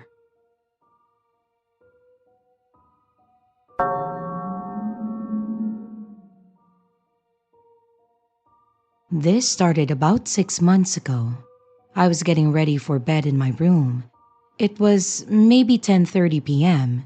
My curtains were closed, so I couldn't see out the window. But I heard 3 hard knocks on the glass of my window. Of course, that scared the living shit out of me, so I didn't even look and I ran and got my dad and I made him look. Now, I live with my parents and 2 brothers in a fairly busy neighborhood, so noises weren't uncommon to hear. But this knock was directly on my window, so someone wanted me to hear it. The thing was, my bedroom isn't facing the front of the house or the road or anything. My room's actually toward the back of the house, so someone would have had to walk to the backyard in order to knock on my window, which seemed very odd, and I had my dad check, but when he opened the curtains, no one was outside the window. He even went in the backyard to check, but no one was there. That was the first incident, and I closed my curtains and brushed it off as just me hearing things or some sort of animal. The following night at almost the exact same time, I heard another 3 knocks on my window. Immediately, I went and got my dad again for him to just see nothing all over again. But this time, I didn't brush it off. I slept in my parents' room on the floor. The next few nights, there was nothing. Until about a week later. I was home alone and it was about 8:30 to 9 p.m. and I was on FaceTime with my friend when I heard another 3 knocks on my window. This time, I was home alone so I couldn't go and get my dad, but I ran into their room and I called them and they told me to call the neighbors to check because they were out of town, and so I did. But the neighbors also saw nothing. The night after that, it was about 1 a.m. I think, and I heard the knocking again. It wasn't 3 times though, it was more, and it woke me out of a dead sleep. I was tempted to just look out the window to see who, but part of me didn't want to know. I went and I got my parents who didn't bother to check at this point because they didn't see anything the last few times. I kept hearing the knocking for the next few nights after, to the point where I ended up just sleeping on the couch. My parents decided to just let me move bedrooms, and so they moved my bedroom into what was the office, and then they switched everything around, so I hopefully wouldn't hear any more things. After moving bedrooms, I didn't hear anything. It was good for maybe 3 nights, but then I heard it again, the same knocking 3 hard times. This time, I looked out the window. I saw what I assumed was a man or a very big-built woman crouching down wearing a gray hoodie and some dark jeans that I can't recall the color. It was dark, maybe gray or black, and I closed the curtains, went and got my parents, told them all about it, and they informed the police. The police really couldn't do anything because we had no solid proof beside my words. They advised that we get a camera facing my bedroom and around that area of the house. So that's what we did. I haven't heard the knocking since, but I do wonder who it was. And nonetheless, it makes a good story to tell.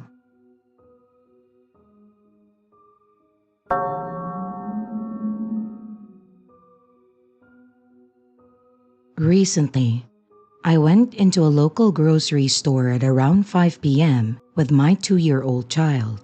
I was carrying my child since I was just going in quickly to grab some frozen chicken. As I was walking in, I noticed an older middle-aged woman pushing a grocery cart out the door as I was coming in.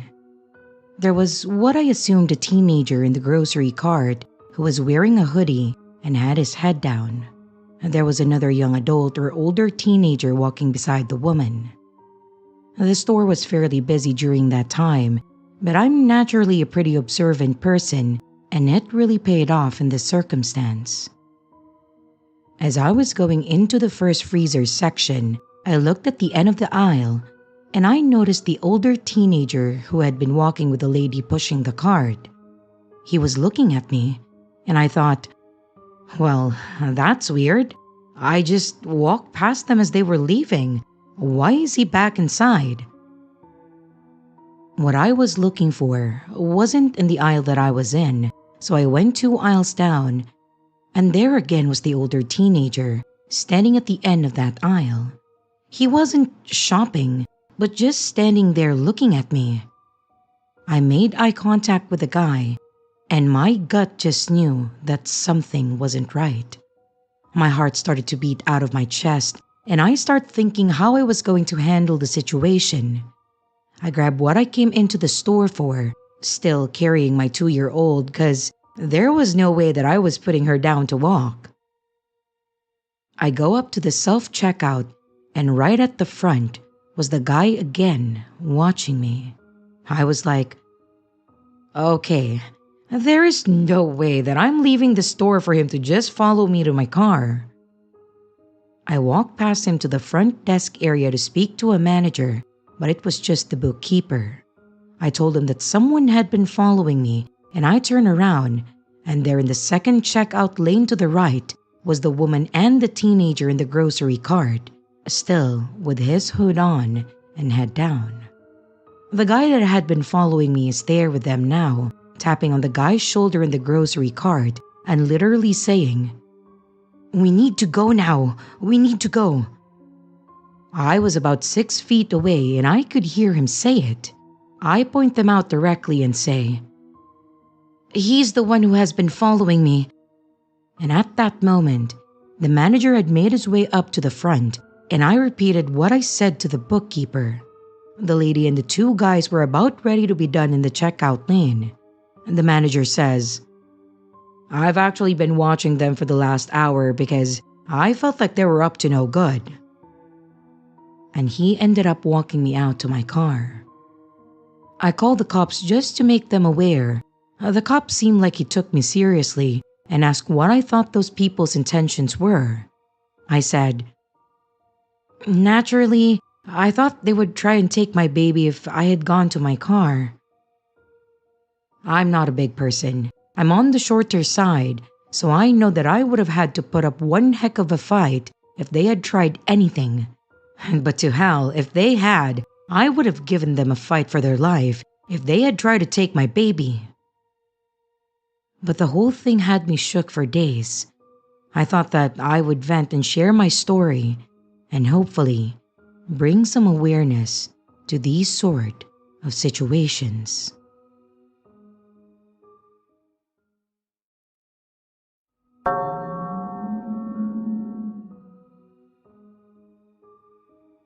So, this happened to me, a 27-year-old female, about 6 years ago.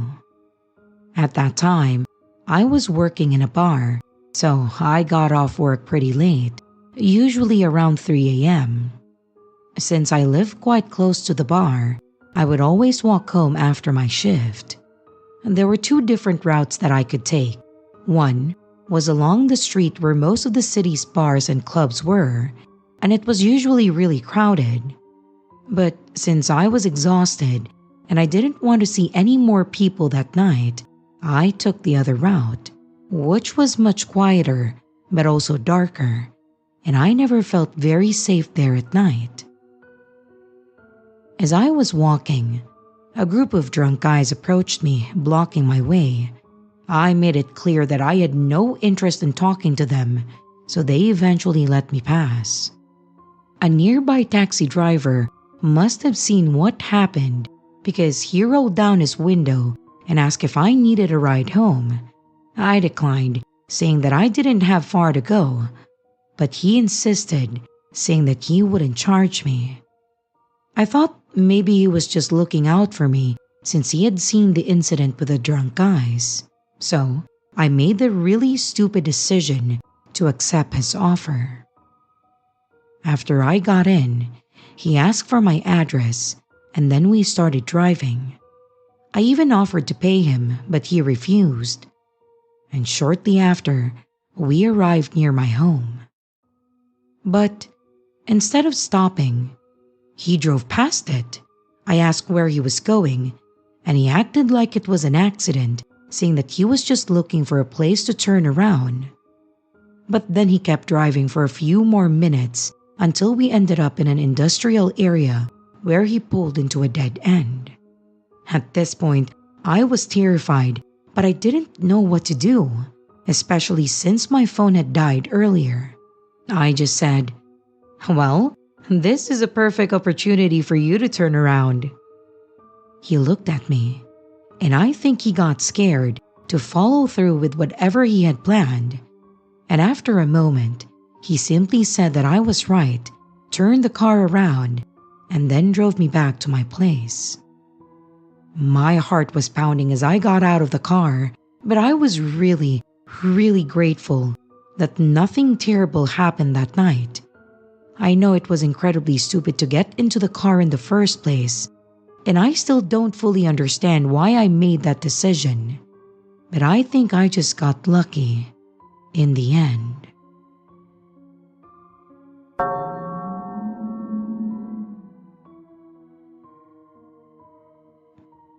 So, I know many of the Redditors here might have never been to Brazil or know of the happenings in Brazil. As a rule of thumb, you stay alert in Brazil. When you're walking around in major cities like Rio, Sao Paulo, you remain on high alert and you use common sense. Don't flash your fancy watch or your fancy phone. Don't wear some blingy chain around your neck. Don't wear a fat diamond engagement ring while walking down the street and many more. Now, there are parts of the city that are quite safe and you will have zero issues. But there are some parts where you use common sense, and of course, every city in the world has sketchy places you avoid unless you want to end up raped, robbed, or worse. I have been living in Brazil for 7 years. I moved here with my wife who is Brazilian. On a Thursday evening, we went to our local mall. It's not a very famous one. You won't find a Chanel or Gucci in this mall, but you will find some decent brands like Adidas and what have you. We opt to park in the highest level of the parking tower as it's open and well slightly more spacious as we have a bigger SUV. We enter the mall to run some errands, pick up our dry cleaning, grabbed some food, and hit the stationery store. We realized quickly that we seemed to be followed by a boy in his early 20s or maybe in his late teens. In fact, it looked like he had on a school uniform under his hoodie, and he had a backpack on too. My first language is English, so I speak English with my wife. She is also a native English speaker regardless of being Brazilian herself. This does draw attention to us, as almost no one here speaks English, unless it's working professionals in some financial districts in the city, and even that is seldom. We realize that we are being followed by this kid, but we think we are being quite paranoid. Maybe we made it apparent that we were onto him, or that we might have caught wind. But we enter the chocolate store to wait it out and see if he waits or passes on. He seemed to go away, so we just figured that we were being paranoid.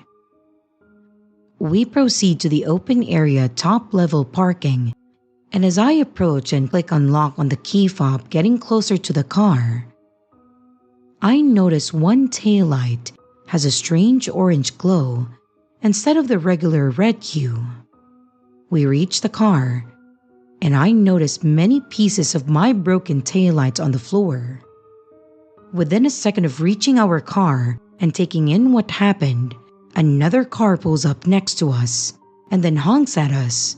I look at the windshield and notice that it's our vet and her husband.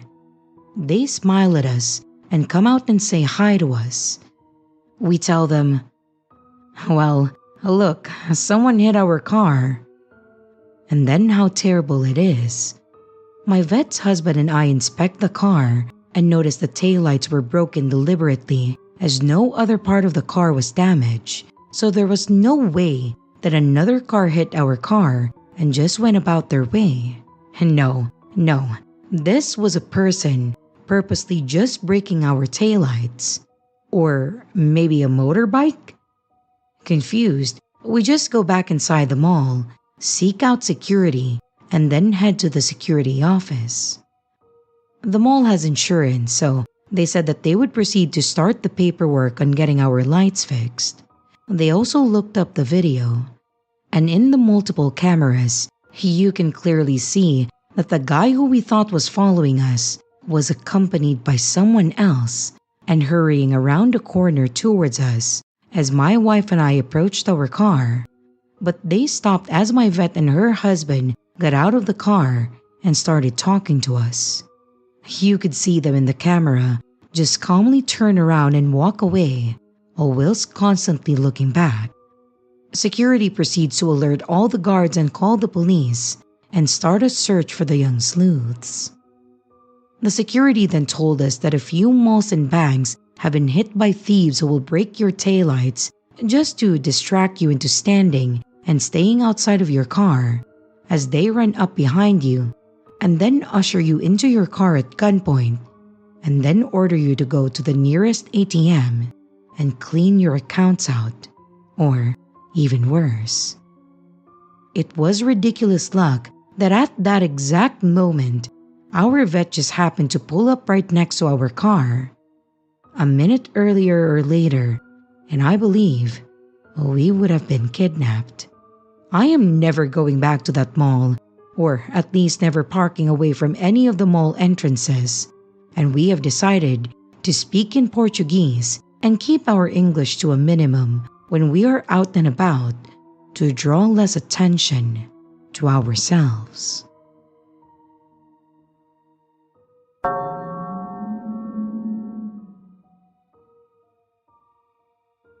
Hey, let's not meet.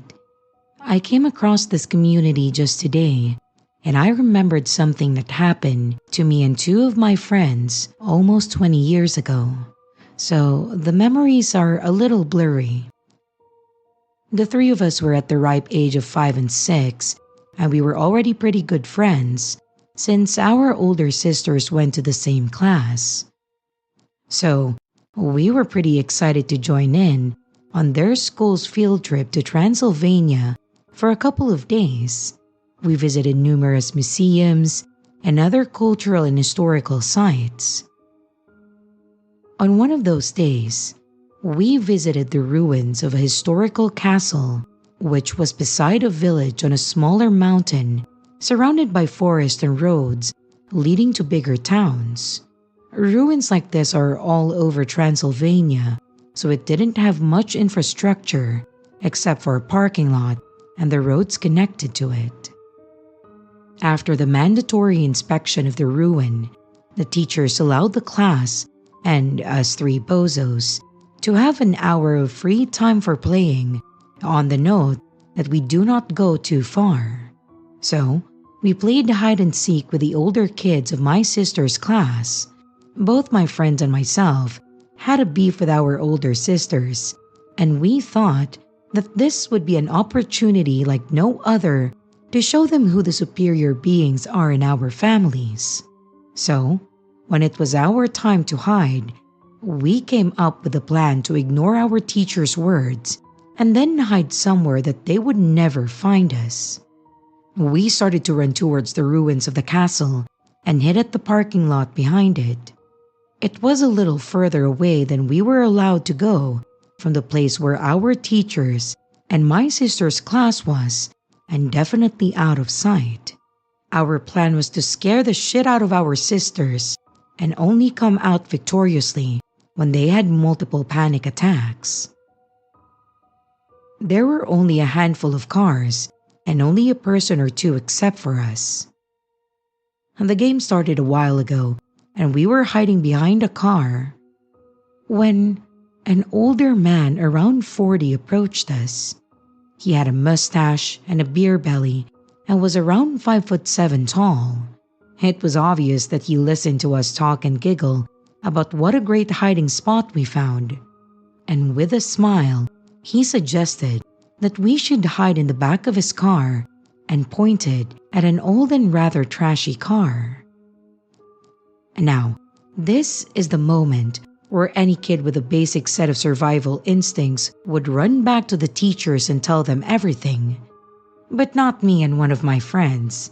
The guy even suggested that he would cover us with a couple of blankets once we hide in the back seat. I was so excited about beating my sister in a silly little game that I didn't even realize how creepy that sounds. So, I said okay with a mentioned similarly excited friend of mine.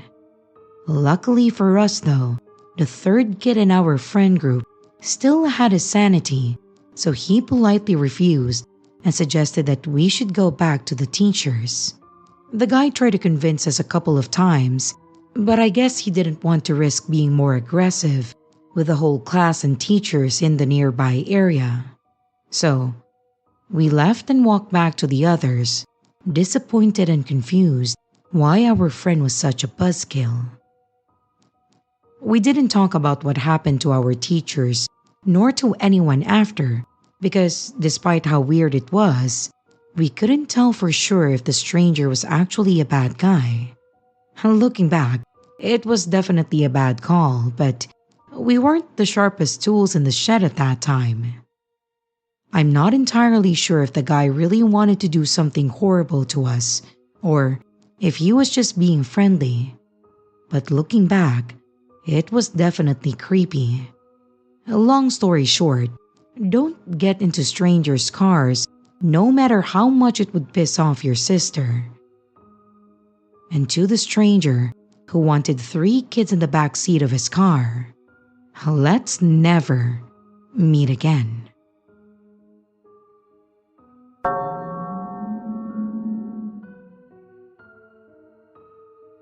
So this happened when I was young, maybe early 2000s. I had to have been 5 or 6, and I was born in California and had lived there for about 11 years before moving across the country. My mom and dad are separated, so I'm used to visiting my dad every weekend. We lived in a small apartment about a 10-minute walk from a small convenience store/gas station, and literally across the street from a Barnes & Noble that my mom worked at.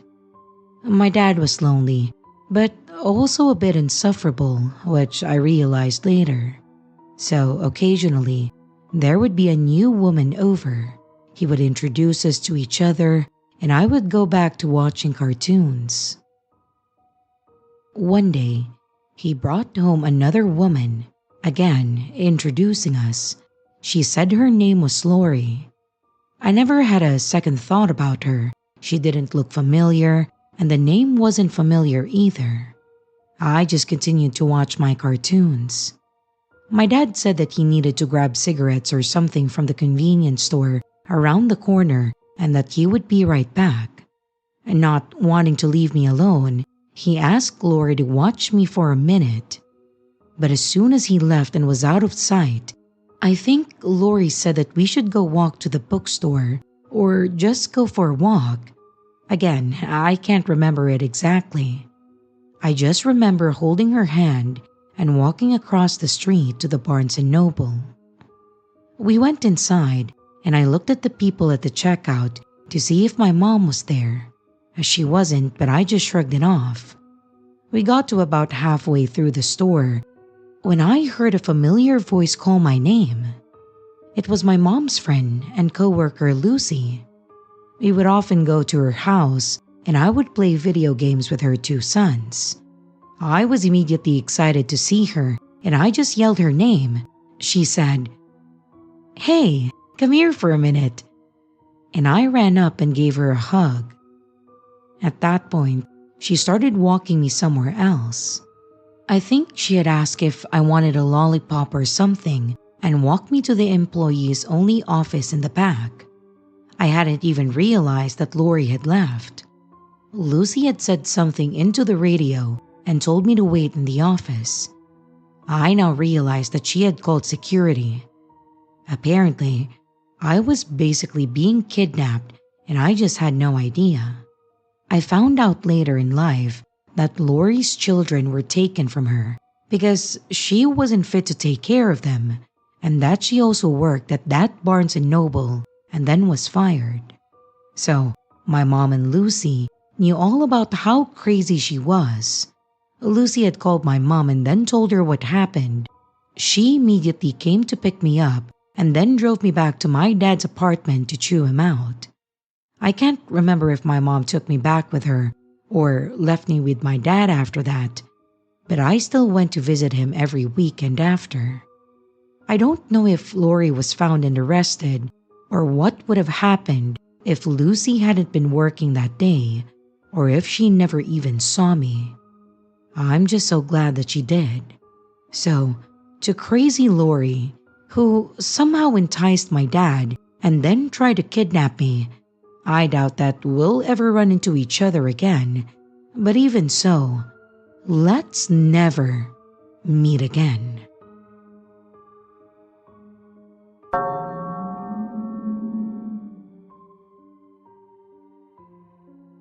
I, a 25-year-old female, live in Seattle, and yesterday I stopped at a gas station in the late afternoon. This station had two sets of pumps, one by the storefront on the main road and another parallel to the cross street a bit further away.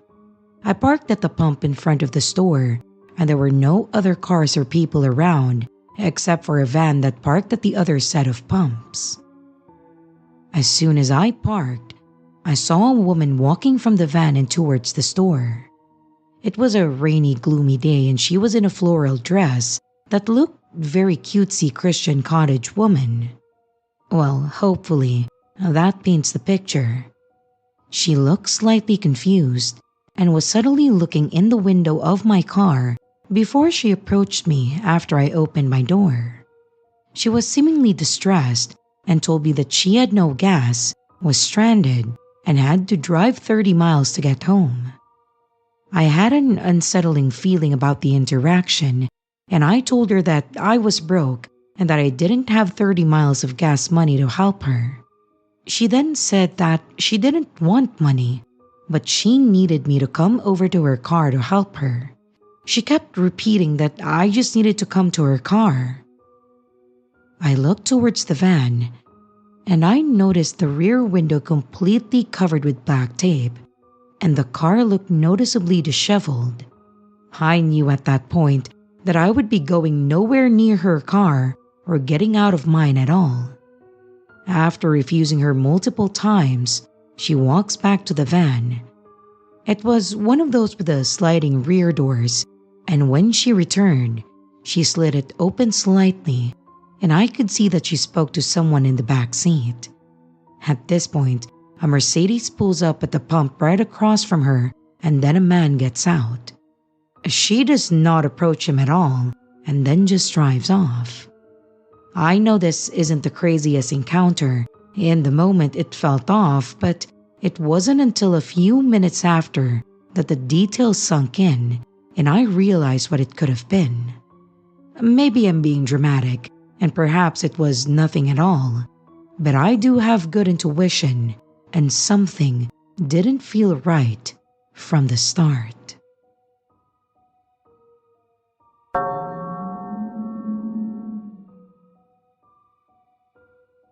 I'm a female, and I was 9 years old when this happened. My parents used to work as night market vendors. They were selling shoes back then. My mom did warn me to stay cautious and not wander off too far, especially at night. I did listen, as I have always felt anxious as a kid.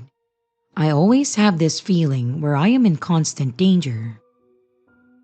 One night, I was playing beside my parents' van.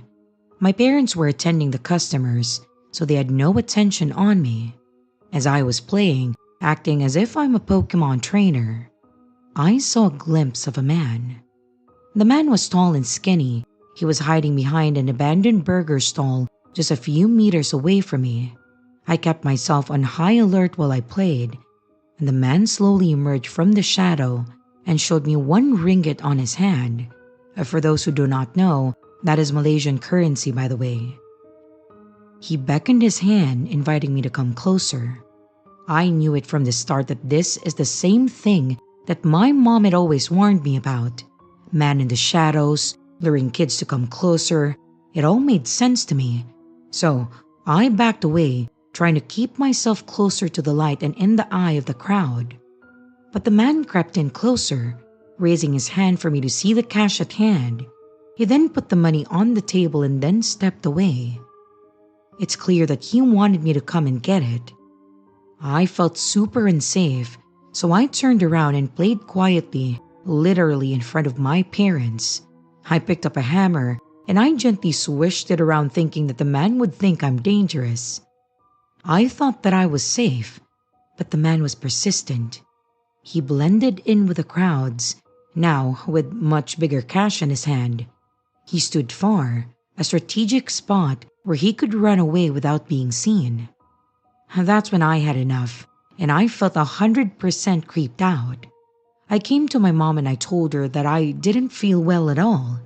So she asked me to stay in our van if that's the case, so I got in.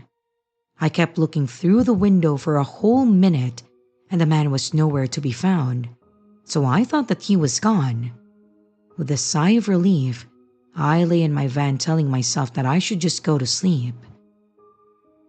That's when I see a head with a familiar haircut walking in front of the van window to the other door, a door that I know is unlocked. I immediately got out of the van and ran to my mom, and I told her that there was a man with money telling me to come closer. My mom asked me to show my dad where the man with the money is. My dad followed me, but the man had disappeared, leaving the same 1 ringgit on top of the same table. I point the money to my dad, and he approached the table and took the money and gave it to me, and then he told me to stay inside. That was the last time that I saw the man. It always made me question how many other victims he had. Has he been caught? Or is he in jail?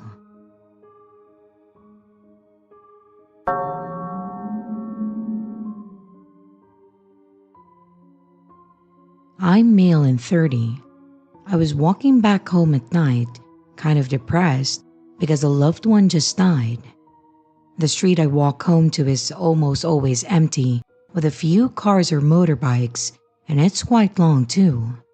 It's a romantic street where I can enjoy my own thoughts. As I walked towards a big intersection on that street, a Renault or Peugeot, I'd say, wanted to turn the corner on that intersection. It's one of those cars or small vans that people who sell stuff use, since it has quite a spacious back and you can even bend the back seats to add to that space. So, I naturally stopped for him to go ahead and turn. But the guy stops right in front of me in the middle of the turn, so my immediate thought was, Does this guy want to ask for some directions or something? But the dude does nothing. I can't see him well at night, but I can tell that he's facing me holding the wheel. After a small bit of time, about 5 seconds I would say, I start having doubts since this dude doesn't ask for anything, doesn't lower the window, nothing. So, I immediately start retreating as if going back from the direction that I came from. Instantly, the guy reverses and turns back as if tracking my movement and wanting to go to the direction that I would walk away from. After seeing that, I immediately switch back to going to the front side, and this man does the same thing. And to my horror, his back left side door is open. And here, I start to hard panic. After looking back, I see another car coming down the street behind me. My brain is hard panicking here. Is this one of his friends? Is my first reflex. But thank God that it's a normal human being that is also trying to turn the same corner. I assume that he saw the part where I'm staring at the luggage van going back and forth. I also assume that I look scared or paranoid to him too. So, he simply cuts in front of this bastard and yells something to me. But I honestly didn't hear him. But I used his turn to also take some distance from this man, and I had the idea to call the police. But before the call is even dialed, I start acting completely safe and calm while talking to the phone and pointing with my hands as if I'm trying to figure out how to tell them the exact location. This bastard starts backing off the turn back to the original direction that he was facing before trying to turn. And then he runs straight ahead with his back left door open. The other car, however, that cut in front of him just drove off normally without stopping after or anything. After that bastard drove off, I stopped the police call and I simply walked back home from the more safe path. While walking back home, I started having doubts that maybe he really was trying to ask me for something, but the fact that he didn't lower the window and had an open back left door led me to think that he might try to spray me with some shit if I try to go close to the window. P.S. I stopped the police call because my family is on a visit for the dead loved one that I mentioned, and I don't want to worry them with extra crap on the side.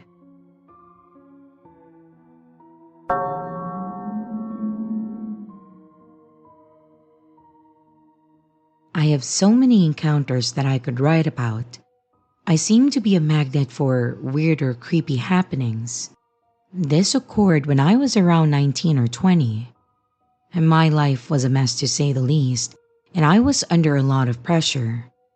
But one of my favorite things to do was go to a used bookstore that I have gone to since I was little.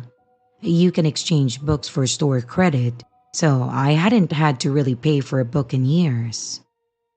This bookstore was in a strip mall, and there was a 7-Eleven where I would often get myself a soda and sometimes cigarettes.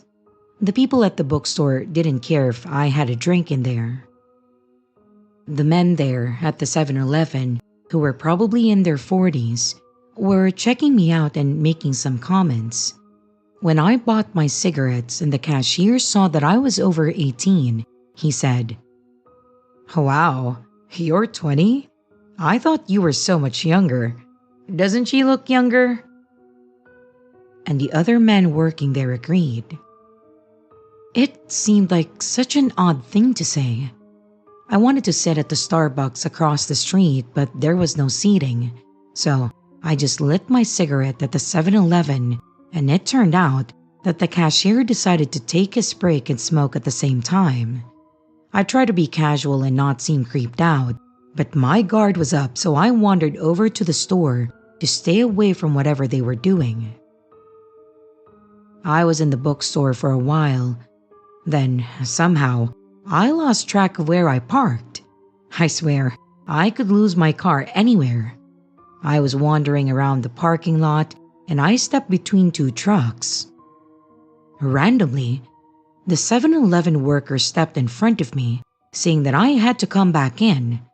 I told him in a pretty dismissive way that I had work, and I stepped forward. He repositioned himself so I couldn't pass him without spilling my drink and walking under his arm. He claimed that the cashier really needed my number. He claimed that at 5 p.m. they were going to a party and that I could come to the back of the store and drink until they left. It was around 4:30 at that time, I think. I told him that I had to work, and again, I tried to move around him. He had taken a few steps forward, so I had less room, but I am small and I tried backing up to go in between the other cars. After a couple of minutes of this, I decided to go inside the store because at least it had cameras. I saw two cops walking out as the employee led me in. I wanted to stop them, but they were moving too fast for me to try and grab onto one or something. In hindsight, I could have just yelled something, but I didn't think of it at that time. I also have notoriously bad luck with cops, so that didn't feel like the safest option either. When I came back in, they had already selected a mini bottle of liquor for me. The cashier was explaining how this party on a Wednesday at 5 p.m. was going to be awesome, and there would be substances and alcohol, and I was going to have so much fun. I kind of, and, oh yeah, through that conversation because I knew that there was no party. And finally, the cashier got around to what he wanted, which was demanding my number. The other employee moved to the door and the cashier was hounding me for my number. I decided that the best route was to use a number with a 555 in the middle because apparently those are used for Hollywood phone numbers. They tried to get me to the back, but I said that I had to work and that I would go to the next party with them.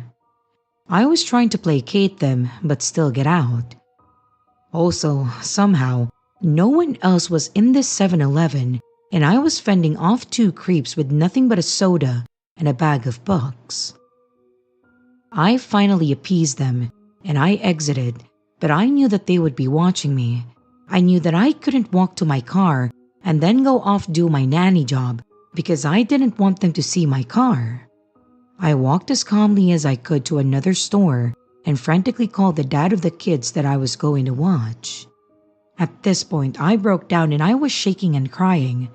His wife was at work, so he was really my only hope to get out of there quickly. He pulled up in front of the store, and then I jumped inside. I caught a glimpse of one of them looking out the window, but I don't think that they saw me. It wasn't until late that night that we went and picked up my car. My friends have different ideas of what they wanted, whether it was trafficking, kidnapping, or just holding me in the gas station. I still don't know. But whatever it was, they definitely didn't have good intentions.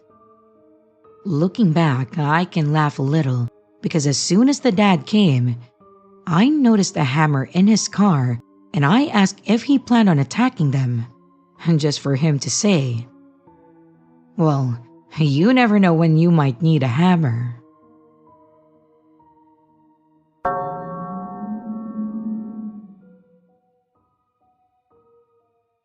Years ago, when iPhones and Ubers weren't a common thing, I almost got abducted.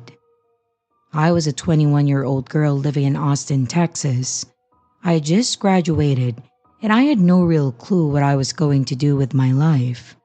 I didn't want a corporate job like my classmates. I wanted to live and make art for a while.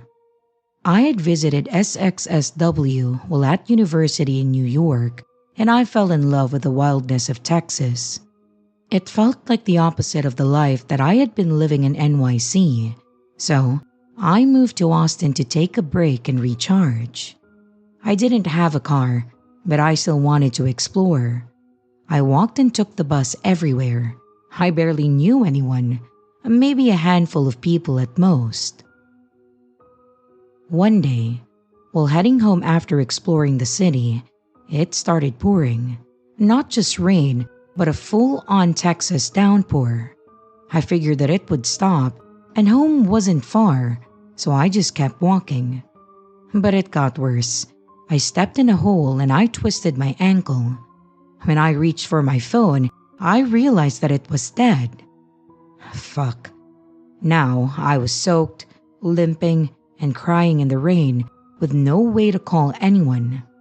I made it to a gas station and I stood there for a while, unsure of what to do. I hadn't memorized anyone's number and I didn't feel close enough to anyone to call them anyway. Then, a beat-up pickup truck pulled up. The passenger door opened. I couldn't see who was inside, just a deep male voice. "Come inside, I'll take you home." I froze. I'd always been told never to get in a car with a stranger, but I was desperate. I nodded and started climbing into the truck, still crying. "I promise you'll be safe." His face was completely in the shadow. I was almost all the way in, and I could hear his breath quicken. I could sense his excitement. Suddenly, I heard a woman shouting from the road. She was leaning out of the window of a small compact car. "Hey, are you okay? Come here." The urgency in her voice snapped me out of it, and I got out of the truck and I hobbled toward her. She pulled up right next to me and then told me to get in. Unlike him, I could see her face, and I trusted her immediately. She was kind, and then she asked where I lived. I told her, and then she drove me home. Before I got out, she warned me to be careful. She said that there were people out there who loved to take advantage of a girl like me, and I felt so stupid. Maybe the man in the truck would have taken me home, but deep down I knew that he wouldn't have. I could feel it. I never saw her again, but I think of her sometimes, and I hope that she's thriving. And to the man in the pickup truck, let's not meet again.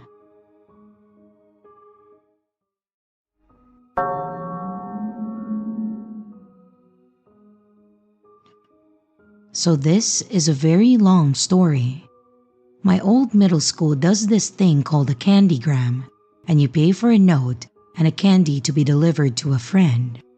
This was usually during the holiday/fundraising season, and overall, I never really got one. Yeah, I have plenty of friends, but what kind of middle schooler is going to pay $5 for that kind of stuff? Halloween of 2022, I was in my first class of the day, advisory, and like every other year, they were passing out these candygrams. Imagine my surprise when one was given to me. I initially assumed that it was from my best friend and that he just wrote something stupid on it.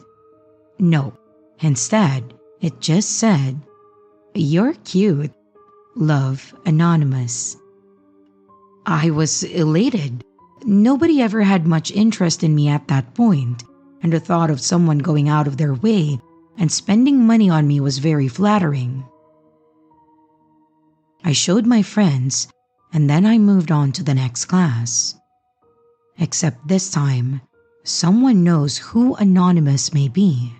They say that this girl in their advisory has a massive crush on me, but they won't tell me who. After a bunch of guessing, I settle on one person.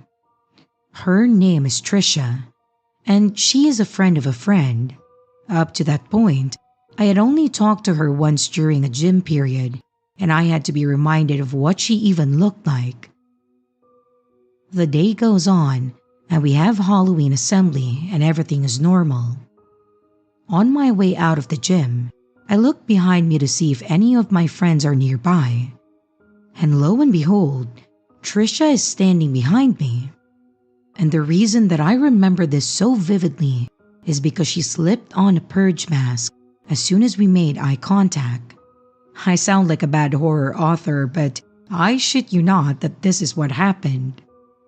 Needless to say, I ran away and did some legendary trick-or-treating that night. The next day, I opened my locker to a pink folded up piece of construction paper, and it's a poem. Roses are red, violets are blue, you are for me, and I love you. From Secret Lover. I'm looking at it as I type this right now, and I run over to my friend, and we are both bent over laughing because what the hell?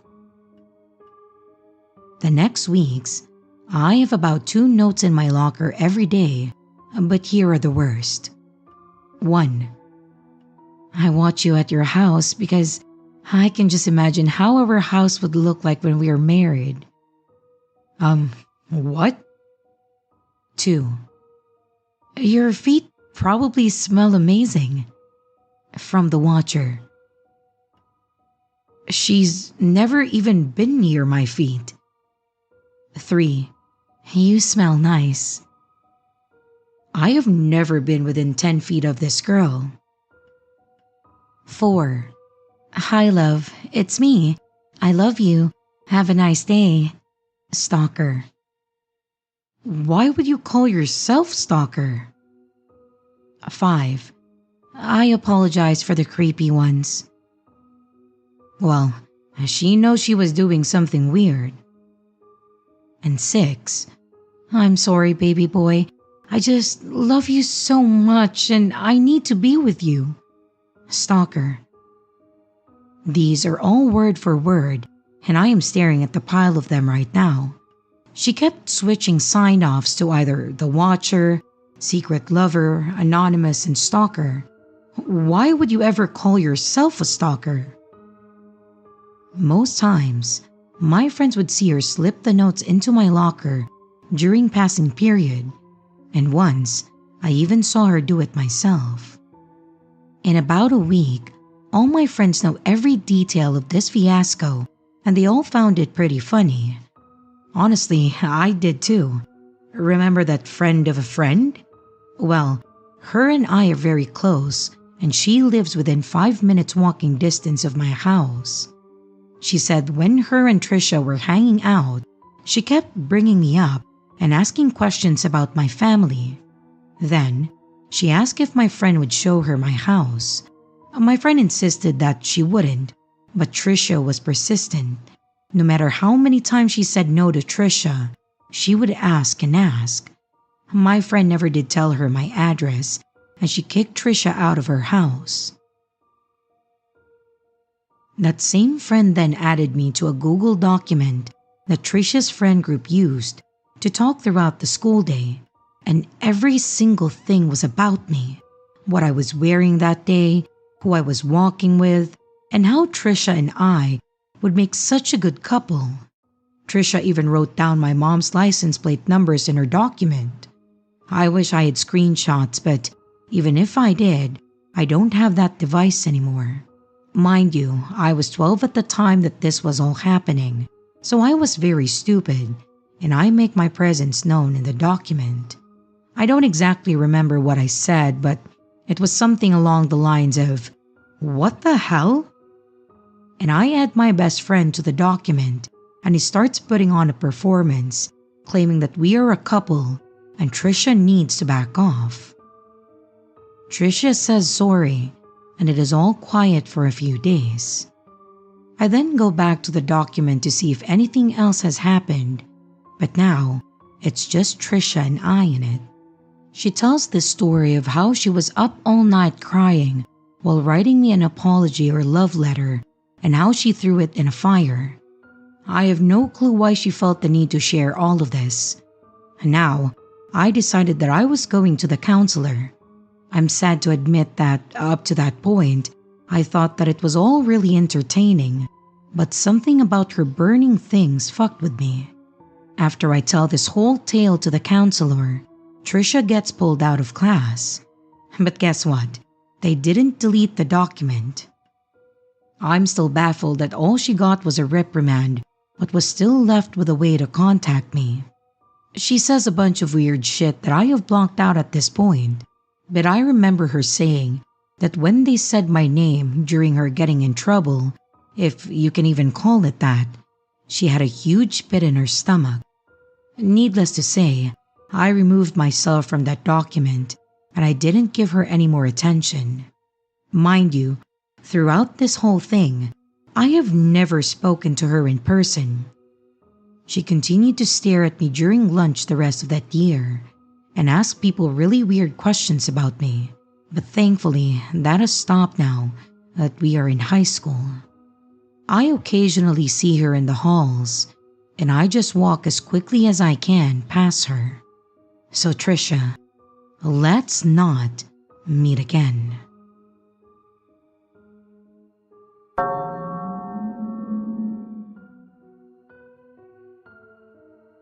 Hi everyone. I've had a few encounters with creepy people in my life, and this is just one of many. I apologize in advance as I'm not very good at writing.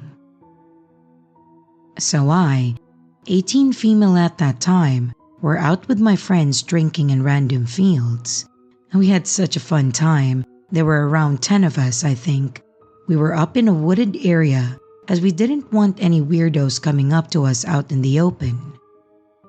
After a long night, we all decided to head home. By this time, it was around 2 to 3 in the morning, and after a long walk, it got to a point where a few of us had to go take a different route to get to our houses. We all lived in a small town, so the walk wasn't very long. After a few of our friends had separated, it left me and my 2 other friends to walk home in our own group. We got to a point where we crossed the road to a bus stop. Inside the bus stop, there was a man. He was wearing those balaclavas and a gray tracksuit on and smoking something. I live in the UK, so his dress attire wasn't exactly new to me. Once me and my friends had crossed the street, I looked behind me. I was confused as to why someone was stood by a bus station at 2:30ish a.m. Buses in our area stop at 12 a.m. We kept on walking when I heard him growl at us. Yes, growl. And we were starting to sober up by this time, so we were all like, what the fuck? We started walking a little faster because who the hell growls at a bunch of random people? Maybe he was trying to be funny, but I don't know. Anyway, I looked behind me and I noticed that he was quite literally running toward us, so I whispered to my friends, "Guys, run! This guy's literally coming towards us at full speed." We froze for a second because we didn't want to make it obvious that we were scared, but I started running and they all follow and run with me. After about 1 minute of running, we turned into an alleyway and hide behind someone's bushed fence. We stay there for about 3 minutes, trying to collect our breath from running. And after that, we never saw him again. Maybe he lost track of us? Who knows? Either way, it was definitely creepy and really just weird. I don't know what we should have done or if we made the right decision to run like that. But like I said, this isn't the first time that I've experienced being chased at late hours of the night.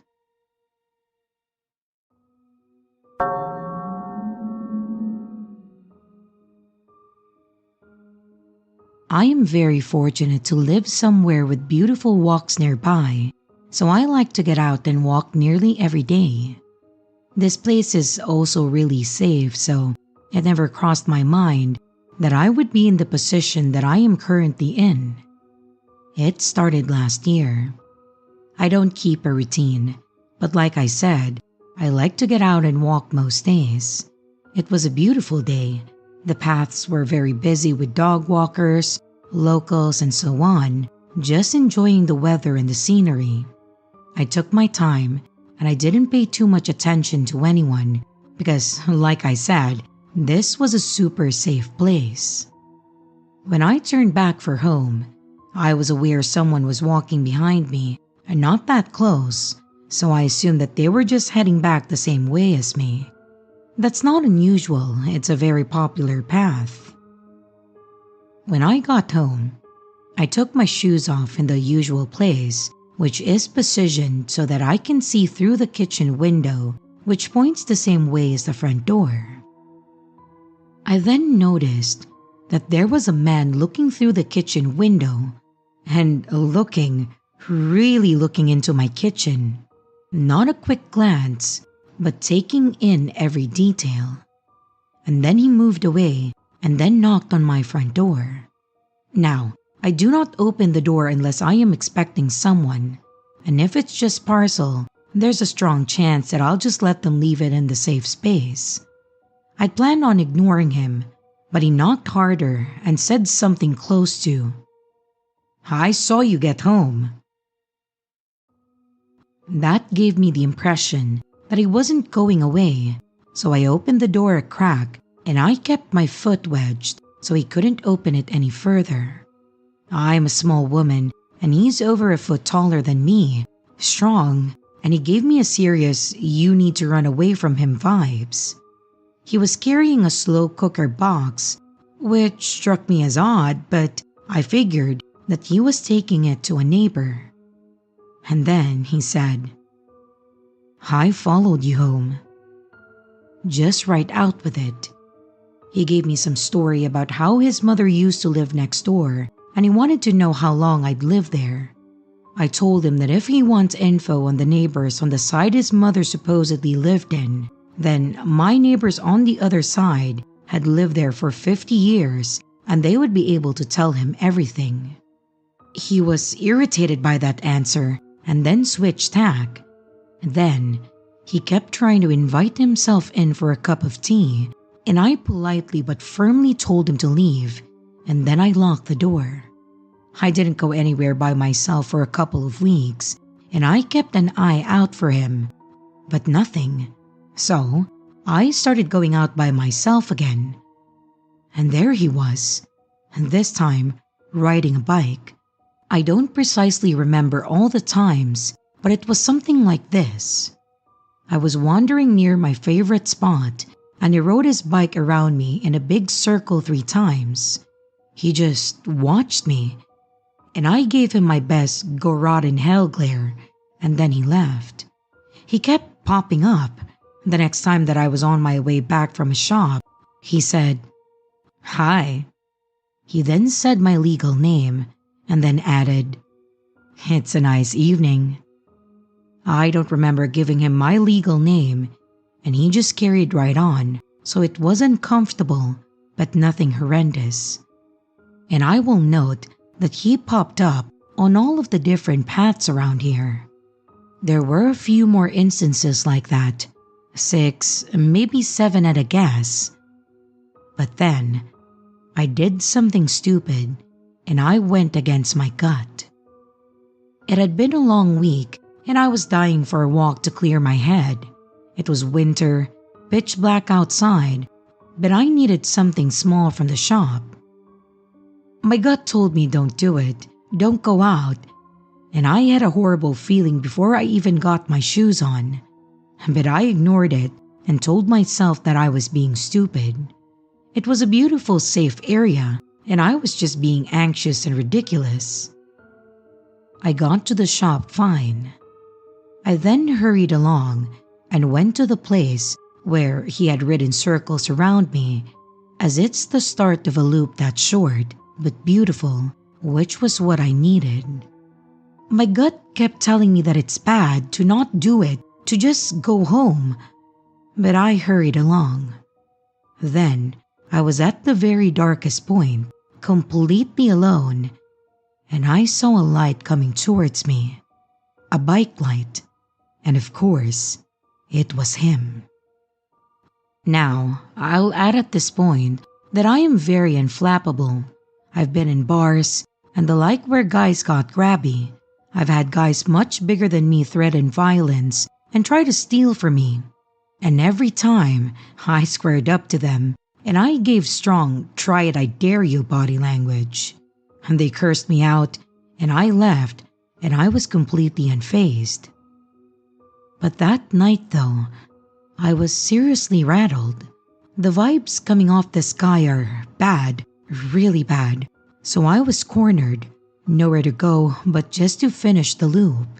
He rode around me and settled in to ride next to me, where he mentioned my address, my legal name, my pets, and gave me some history of his life before he started pushing how lonely he was. So very lonely. Won't I be his friend? He really wants me to go to his for a cup of tea. And then he casually mentioned how he'd watch me take my rubbish to the bins, which was something that I'd missed. I don't know how I didn't see him, but I didn't. I told him that my husband was expecting me home, but he didn't believe that I had a husband. I was polite with minimal responses until he gave up and then rode off, clearly irritated. I was really rattled. I rushed home and told my husband, who was surprised that it had bothered me so much because of the other stuff that I mentioned above. He witnessed a lot of that and saw how unfazed I was. We agreed that I wasn't going anywhere alone anymore. That was a few months ago. I said to my husband last week that now it's been a while and the paths are getting super busy again, that it might be safe for me to walk alone at the peak busy period. Then a few days ago, we were sitting on a bench, enjoying the scenery, when I felt this guy rock up. He stood about 20 feet away and just stared at us for a good 5 minutes. We didn't acknowledge him. We felt it was better that way. I should note that my husband's around 6'2", and he looks rough and ready for a brawl. He would take down anyone who worried me without a second thought, so I'm really lucky like that. But obviously, we don't want to start a fight out of nowhere in public. We're not stupid. When the stalker guy rode off, my husband said to me that he understood what I had been talking about. The vibes from stalker guy are seriously creepy, and they set my husband on edge. So that's how I returned to never leaving home alone again. And there's nothing that I can do about it because the police aren't going to act on, "Okay, but he seriously creeps me out." And my husband's not going to risk legal action against him by getting into a fight.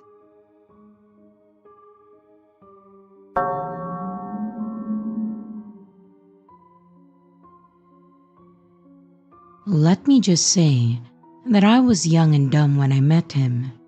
I am 18 years old and I met him when I was 16.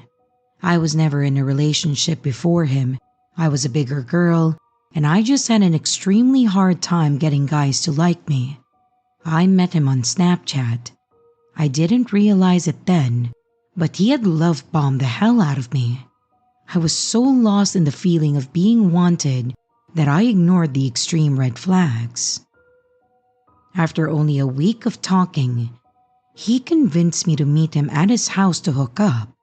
He lived almost an hour away from me, and I was a new driver. Anyways, how we met is not the point. He showed extreme signs of being a narcissist and even admitted to me that he believes himself to be a sociopath. But I never let the red flags keep me from leaving him. He was possessive over me and manipulated me into believing that he was the only one there for me, made me cut off my friends, and even made me distance myself from my family. He cheated on me so many times, I caught him 3 times. He admitted to me that out of the 18 months that we were together, he was faithful for 3, which is bullshit. He cheated on me the entire time, I had evidence of which, but in the end, he kept lying to save his own ass. I have extreme abandonment issues due to my father. My abandonment issues aren't only about me. I have a deep fear of abandoning people who need someone, and I thought that he needed me. He was going into the Marines. His ship date was late June of 2024, and a few days before he shipped off, I proposed to him. I know, I'm fucking stupid. Don't get me started on how much I hate myself in this situation. But if you have ever been emotionally and psychologically abused, you can understand that you simply cannot think about yourself and your safety. You think about what is best for your abuser so that they are happy, so that they don't have a reason to abuse you. We made it through boot camp. We sent letters all 13 weeks. It felt so magical to know someone loved me enough to stay true to our relationship through something difficult as long-distance military relationship. I loved him so much that I saved money to drive down to California to see him graduate. It was amazing and what I thought were the best days of my life. He was still quiet and reserved. He always was. I never saw a problem with it because he was his true self when he was with me. When he came home from California, he lived with me. He had a bad relationship with his parents and made me believe that he had nowhere else to go. This was my mistake because once he moved in, I was truly trapped. He did RA late August to late October. He shipped back off to California for his schooling, and so started our long distance again. One morning in March of this year, I woke up and checked my phone, and if you have ever been cheated on and stayed, you just become paranoid. He had 2 Instagram accounts, one of which he blocked me on, so I created another Instagram account so that I can watch his followers and his posts. He started following more and more women. On that day, he had posted on his main account a story that was hidden from me. He posted a joke about cheating on your dumb girlfriend. You don't joke about shit that you have done. So again, I sent him a message explaining just how unfucking funny it was and how he knows how much that shit traumatized me. Afterwards, I was done. I messaged girls he followed on his other account and learned he was on dating apps. And after that, it was the end of us. There was 3 days of us communicating. On April 2nd, I took his belongings to his parents' house and I blocked him, and I told him to never contact me again. Everything was silent for a few weeks. I was healing. This man abused me for almost 2 years. He made me believe so many nasty things about myself and my family. I would go into more details, but at this point, this shit is just a novel. One night in late April, I got a text on my phone. Package arrived. I was confused, and I responded with a question mark. The number told me that there was something on my porch, and when I opened my door, there was a notebook sitting there. Mind you, it was 11 p.m. at night, so I am freaked the fuck out. Front to back, this notebook was filled with letters from my ex, and I refused to read it. He had gotten out of the Marines on a other than honorable discharge, and he moved to the city next to mine. He hated my town and how desolate it was, so he moved 20 minutes away from me just so he could be close. He could have moved anywhere, but he moved to a town that he hated just to be close to me. Also, he doesn't have a car, so he rode his bike 13 miles just to drop this on my porch. I gave the notebook to my parents and messaged the number back to never contact me again and to never come near my house, or else I would be calling the authorities. And then I blocked the number. And that night, I slept in my parents' bedroom and I cried so much. At 1:30 a.m., I got another message on my phone from a different number than before, saying, "Can you honestly tell me that you've enjoyed this past month?" It took this psycho 3 hours to have a new number and then start texting me again. I sent a very long nasty message describing just how great my life was without him and again told him not to contact me.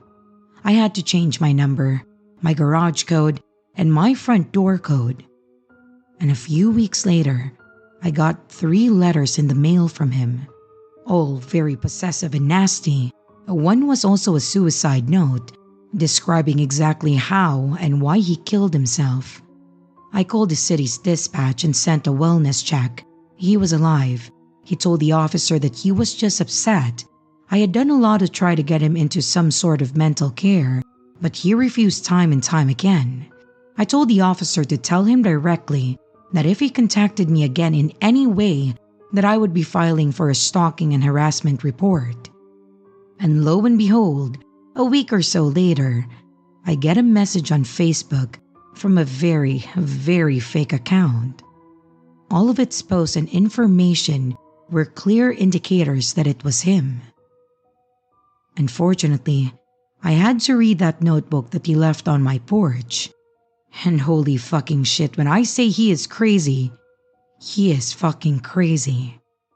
In the notebook, he admitted to lying to me about attempting suicide, lied to me about being hospitalized, and lied to me about going into psych. He said that it was better for me to believe us breaking up made him suicidal.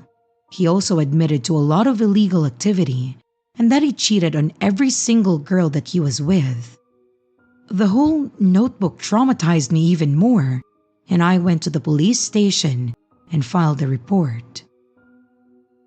2 days after I filed the report, I got more letters in the mail from him. One admitted to him watching me from a hill outside my house, and the other was him trying to return our engagement rings that I left with his belongings. He told me that it was smart to change my phone number, but that I could not change my address, so he would keep sending me letters until he won me over again. The last 2 letters were sent from a different state. That means he moved away, and I am very happy that I don't have to worry about my physical safety anymore. But every week, I get more and more letters. He's obsessed with me, and I simply don't understand why. He cheated because some part of his brain wasn't satisfied with me, and now that he's without me, he's literally going crazy. I never want to see that man again. I am terrified of him. I still look over my shoulder, thinking that he will be there even though he moved. Every time that I get a call or text from a random number, I think that it's him, and I panic, even though I changed my phone number. I have nightmares of him. He mentally fucked me up so bad, and I can only realize that now that he's gone. I do hope that he stops sending me letters, or that he goes to jail. This will happen to another girl if he is not punished, and I want justice for myself, but I also want to protect that future girl. I truly, truly hate him, and I wish the worst for him.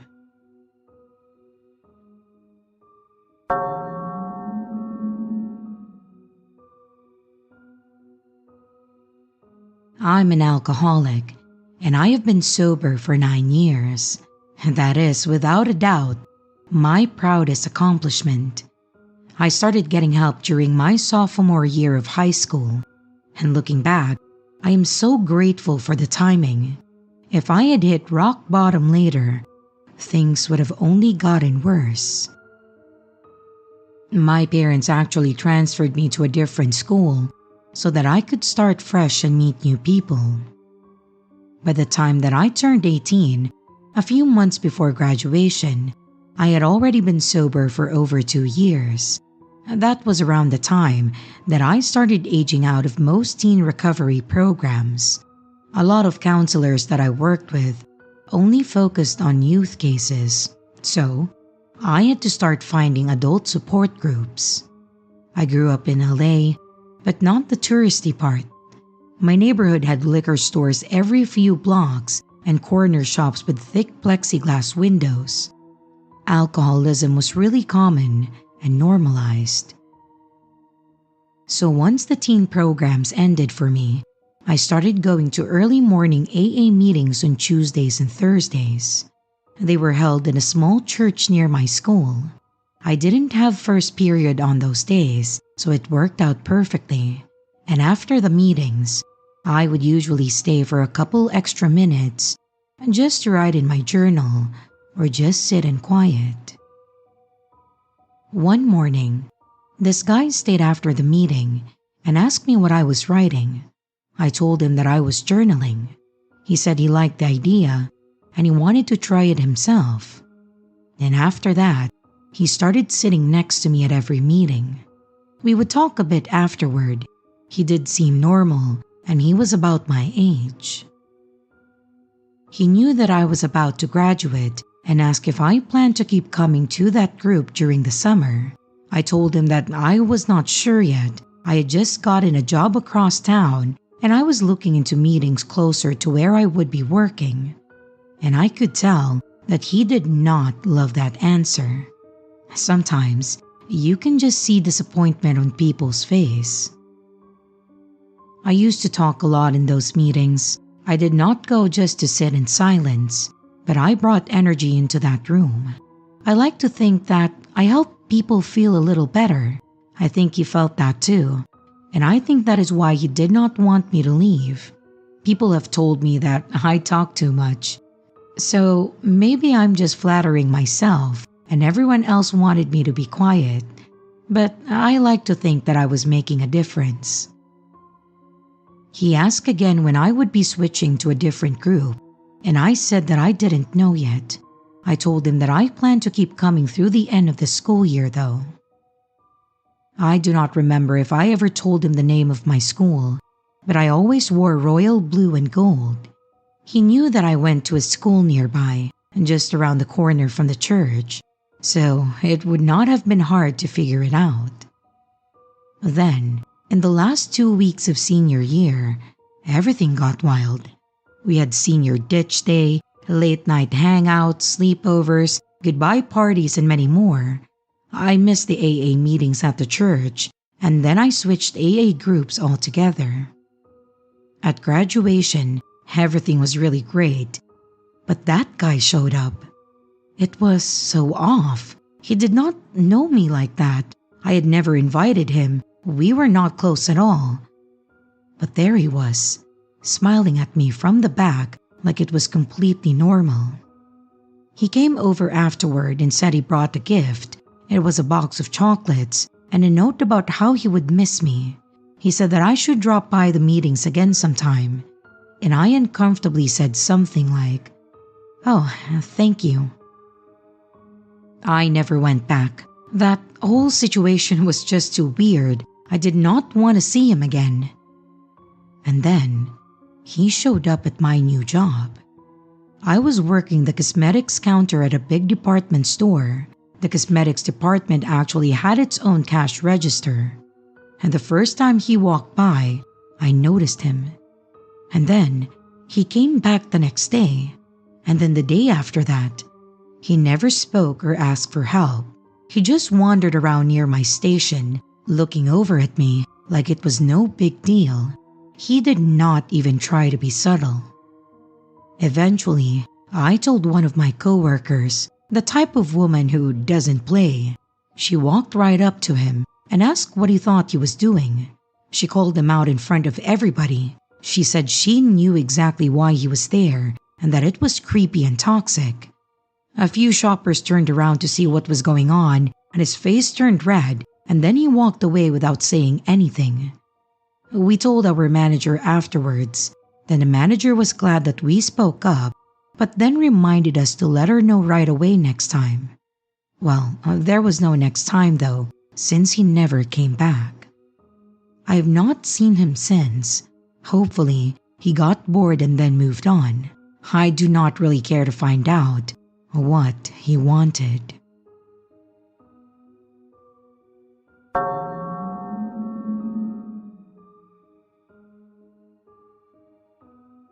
I was in my 20s at that time, young and full of ambition. At that time, I was a raging alcoholic and drug addict. So, my memory's kinda hazy, so I do apologize if most details aren't there and major other events are left out. But I've been sober for almost a year now. Anyways, I moved to Salt Lake City, Utah from Arizona, and I had gotten a job as a service tech. One of these jobs that I went on was adding devices for equipments on a string of gas stations, starting from St. George and slowly working my way up to the state of Salt Lake City, hitting every store that was needing devices. I cannot remember exactly where I was for the life of me. Somewhere between Richfield and another town, one of those small towns in between. I had finished the store late at about 10 to 11 p.m. or so, and I wanted to go to the next town over so I can continue my work in the morning rather than drive 2 hours in the morning. As I am driving down the highway, the Google Maps had told me to take this dirt road to get to the town that I was working in next. Hesitant on why this was a route, I turned left into it. A long dirt road with nothing around me, pitch black darkness other than my high beams. About 5 to 7 minutes into my drive, my truck makes a sputter. It was an old 2008 work truck, a piece of shit really. I cursed under my breath and I put it in park. I lifted the hood and nothing seemed to be wrong. I have mild mechanic knowledge. Of course, I look down at my phone and I see that I have no cell service at all. I check my work phone, same thing. My only option here was to pretty much either wait it out until the daytime or find a spot where I can get a bar of service. So I took option 2. Also, I usually carry firearms, but in this trip, I had forgotten to bring it with me. Wielding a 10-inch pipe wrench and a Milwaukee flashlight, I walked into the desert, determined to be rescued from the dark abyss. I'd like to add that this road was barely paved. I mean, you would not even take a truck on this unless you had to, or it led to a specific point. I wouldn't even call it a road, more of a trail. Brush and trees lined up the trail like a natural wall. I am not anxious or get scared very easily.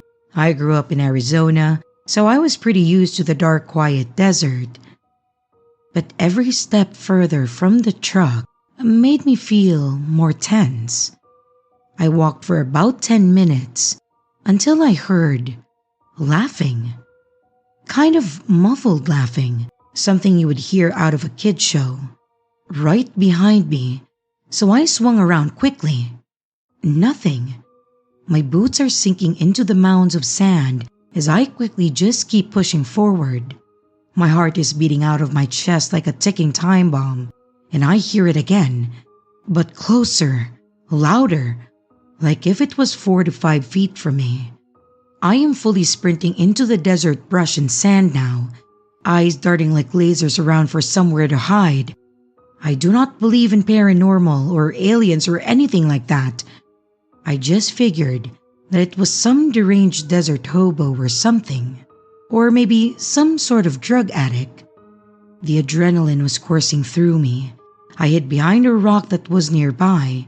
I crouched down on my right knee and it was hurting because of all the rocks on the ground, but I didn't care.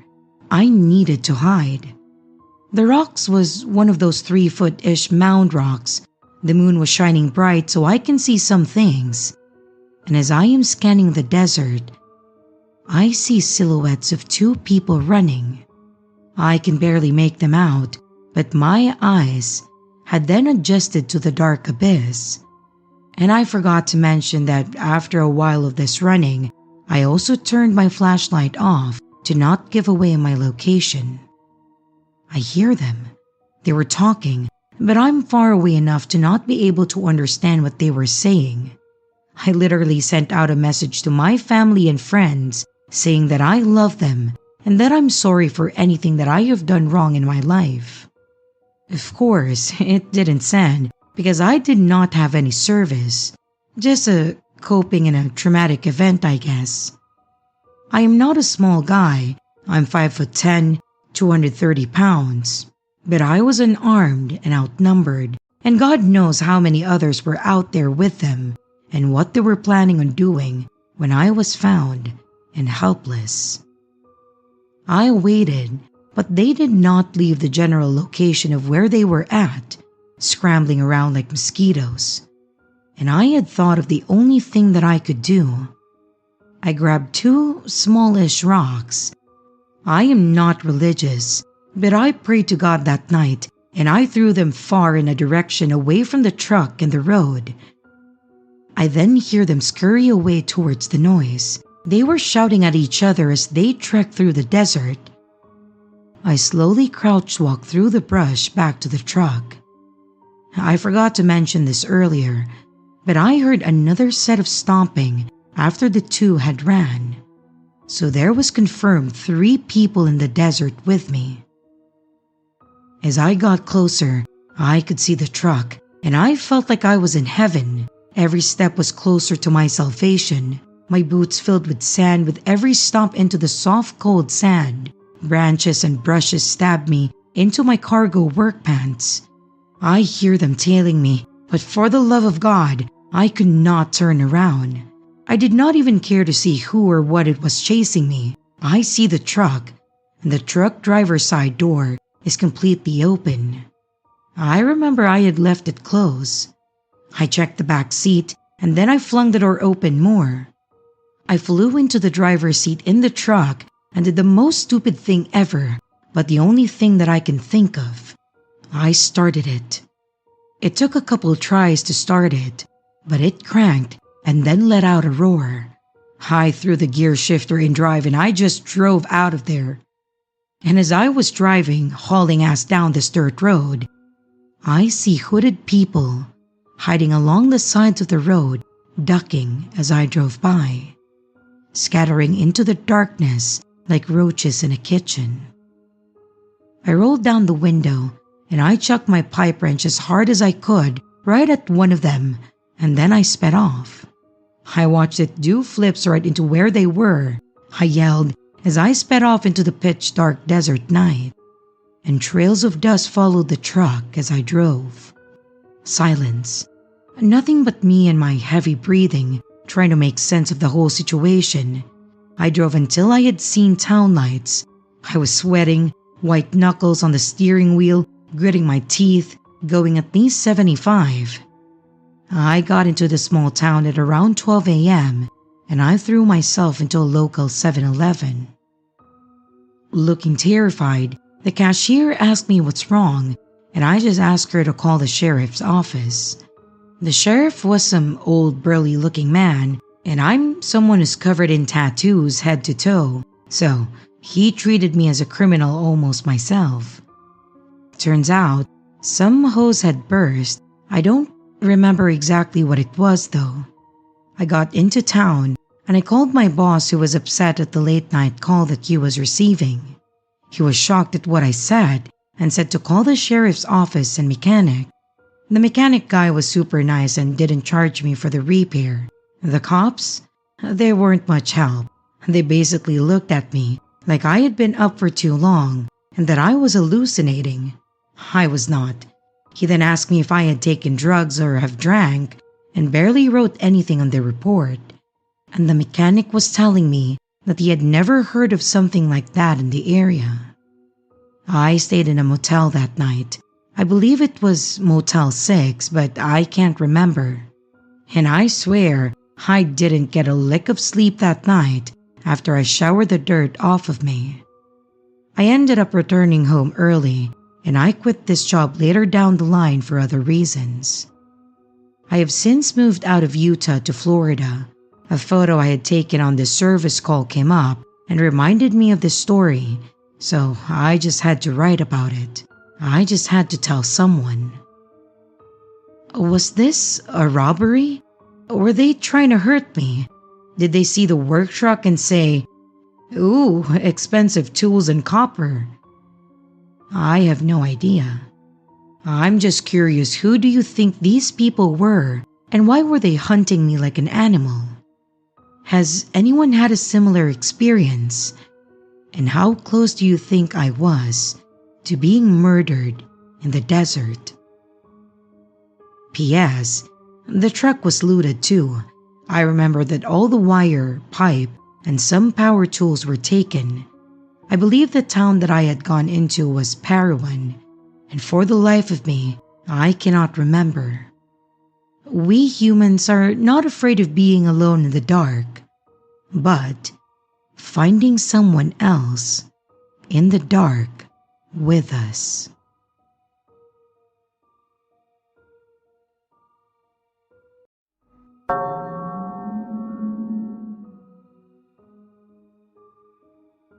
So this happened to me a few years ago.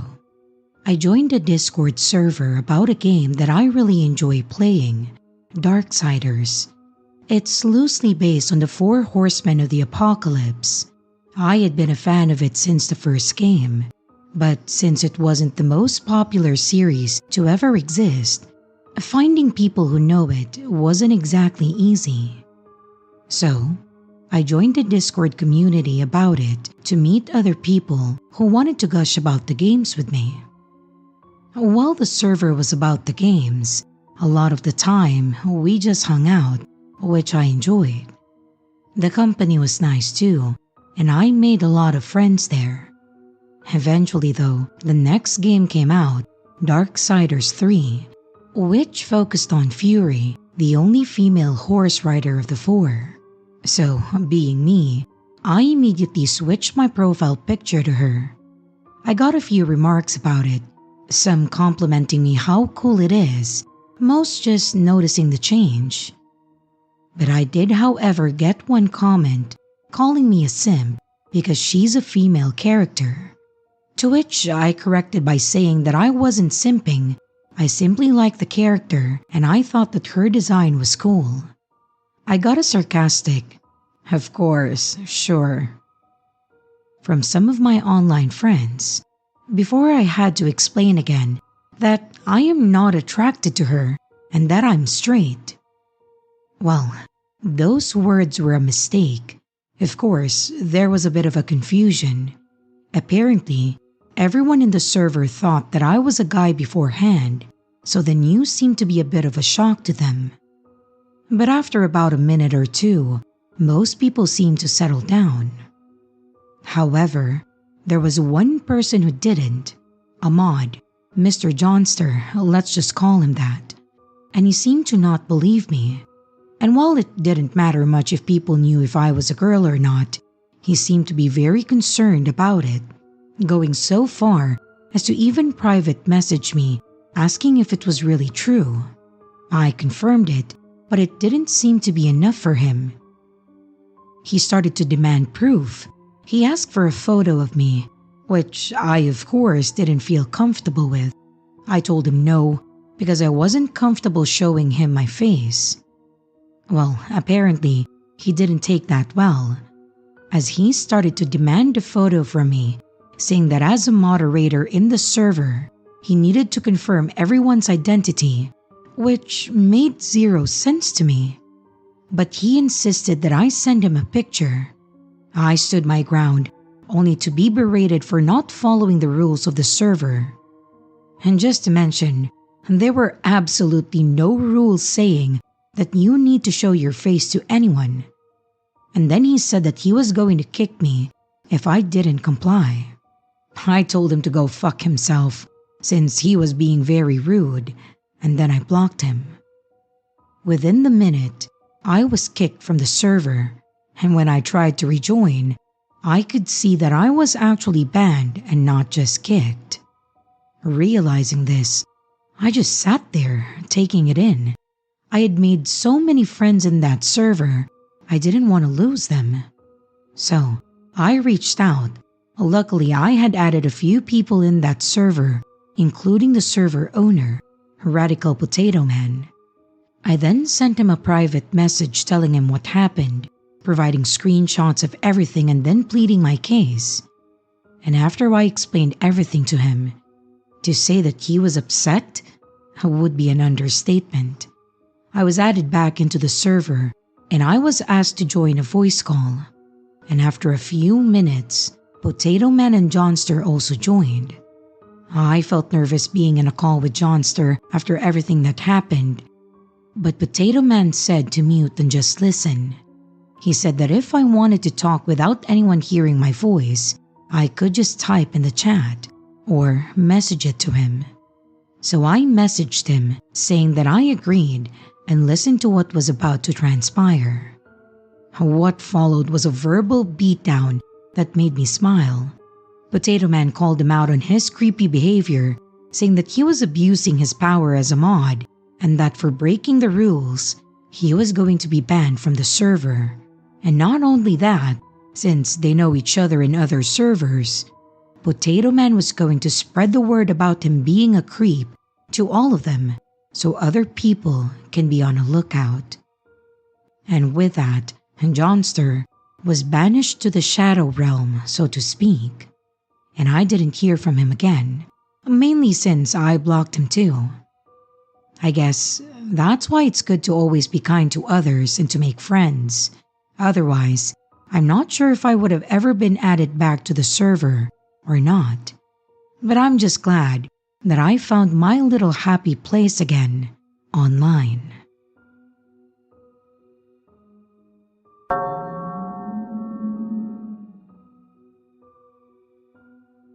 I had a really weird encounter with a guy online about 2 years ago that I thought would be interesting to share on here.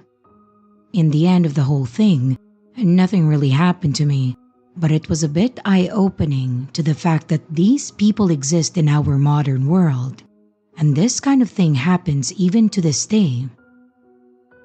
What's worse, it was on Facebook of all places that this whole thing unraveled.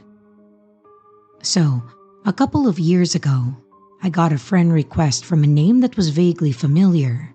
Like, I knew the person's name from somewhere, but I honestly could not place where I knew him from, nor could I place a face to the name.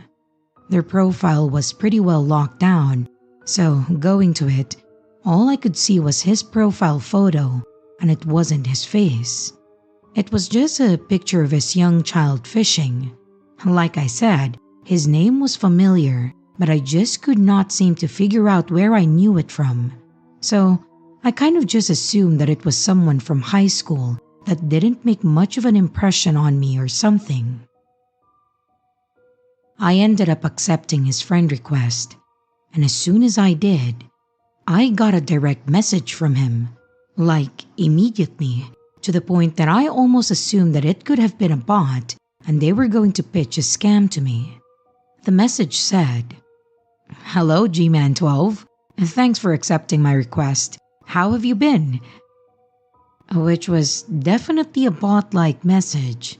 So I ended up responding with something like, "I'm fine, but how do I know you?" He replied with a sad face and "You really don't remember me?" I told him that I didn't, and he mentioned that he went to the same high school as me. Of course, this information was easily accessible, so I kind of prodded a bit extra to see if they were just scraping my page for info to claim that they knew me. But then he mentioned a specific class, Mrs. Brower's biology class, 4th period of sophomore year. He said that he and I were partners on the cell biology project, which made it all click. I actually did know this guy. He was someone that I was an acquaintance with. I wasn't super close with him, but he was someone that I had met in the past. So, I was a bit more comfortable with adding him as a friend. I mentioned that I knew who he was now, and I apologized for not remembering him, saying that it had been a long time and that I had a bad memory, just trying to make light of the situation. We chatted for a bit, just catching up on a few things that had happened over the years, and really it was a pretty normal conversation. The next day, I had logged into Facebook and I had gotten another message from him. It was just a "hey," so I responded and I asked what's up, just making small talk again. He then sent a message that said, "Okay, I promise that what I'm about to say to you isn't a scam or anything, and it's not an MLM, but I just have to shoot my shot." Obviously, this message didn't bode well. I assumed that he was about to try to sell me on some pyramid scheme or something, but it was weirder than that. He mentioned that he was about to go on a retreat for a group that he was a part of, and that he wanted to talk me to about going with him. I asked what kind of group he was referring to, because it was a bit weird to put it that way. And then he told me that it was like a church group and that it was what they called a self-focus and healing retreat, and they encourage people to bring friends that may benefit from it. He then mentioned that he saw that I was going through some tough times and that it may really help me. I told him that I wasn't really religious and that I did appreciate the thought though, because I was going through some things, but I didn't really see me fitting into that group if it was for a church. He pushed it further though, saying that it wasn't a religious retreat and that all were welcome. I said that if it was for a church, how was it not religious? And then he mentioned that they weren't the type of group to push faith onto their visitors and that they wouldn't be trying to convert people. It was simply about trying to find yourself and committing to self-reflection. This all sounded really weird to me. An event called a self-focus and healing retreat for a church group that wasn't faith-based or religious in nature? I was definitely curious, so I asked him if he could give me any information on his church, expecting something like a website or something. He then told me that he could actually get me in one of their sessions, which was, again, a weird word to use. I asked if it was an in-person thing, trying to get out of it, and then he mentioned that, thanks to COVID guidelines, they had moved their normal sessions to be online and through Zoom calls. I relented, and I said that I would sit in on the next one and see what it was all about. It was an hour of my time on a Tuesday, so it wasn't a big deal to me in the end. The minute that Zoom call started, I knew that this was way more than just a little church get-together. When the session started, there was a group of like 10 men that walked into the camera's focus, and they were all wearing white robes and masks, not like a certain group that one may associate with this kind of dress. They were actually masked and not hoods. They covered the entirety of the men's faces with holes only cut out for their eyes. The 10 men started chanting and stepped in unison to create a circle on the stage. And after about 5 minutes of chanting, they formed a line and stared straight into the camera. No joke, the entire line of men started to undress, like stripping down from their robes down to literally nothing except their mask. I have never clicked off a call so damn fast. This was a cult. This guy was trying to recruit me to some kind of cult, and apparently they needed to be naked to do whatever they did during their weekly meetings. I'll give them credit for taking it online to be considerate of those that may not be able to make it in person, but yeah, that is not for me. The guy then sent me a message about 2 hours later asking me what I thought, and I mentioned that it seemed a bit cult-like and that I didn't stay for the whole thing. He got kind of irate and asked when I left. I mentioned that I left when the old men on the stage started getting naked, and then he went off. He started on about how I didn't understand the importance of what they were doing, what their stripping down signified, and since I left, I missed the entire point of the session. I told him again that it was a cult and that I didn't need to understand it. Needless to say, he blocked me, which was fine with me. I wasn't really interested in all of this because cults aren't my thing. Well, that's the strangest thing that I have ever dealt with online, and I'm kind of glad that I haven't gotten a message from him again about all of this. And I'm also glad that he decided blocking me was a proper way to deal with it. And if I'm being completely honest, I almost wish that it was just a pyramid scheme.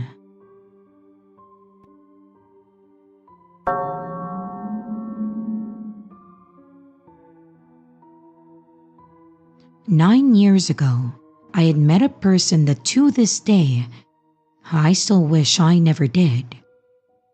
I was an isolated, bullied, and depressed 8th grader with the added state of being a plus-size kid in a sports-centric town. So basically, I was beaten and ridiculed on a daily basis.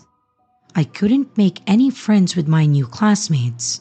All of my old friends from my elementary school got placed in different classes, and nobody was in the same after-school groups as me anymore. We were also all in a scout group, but that band disbanded before I got into middle school. I was also lonely that if someone talked to me without picking on me, it made me happy.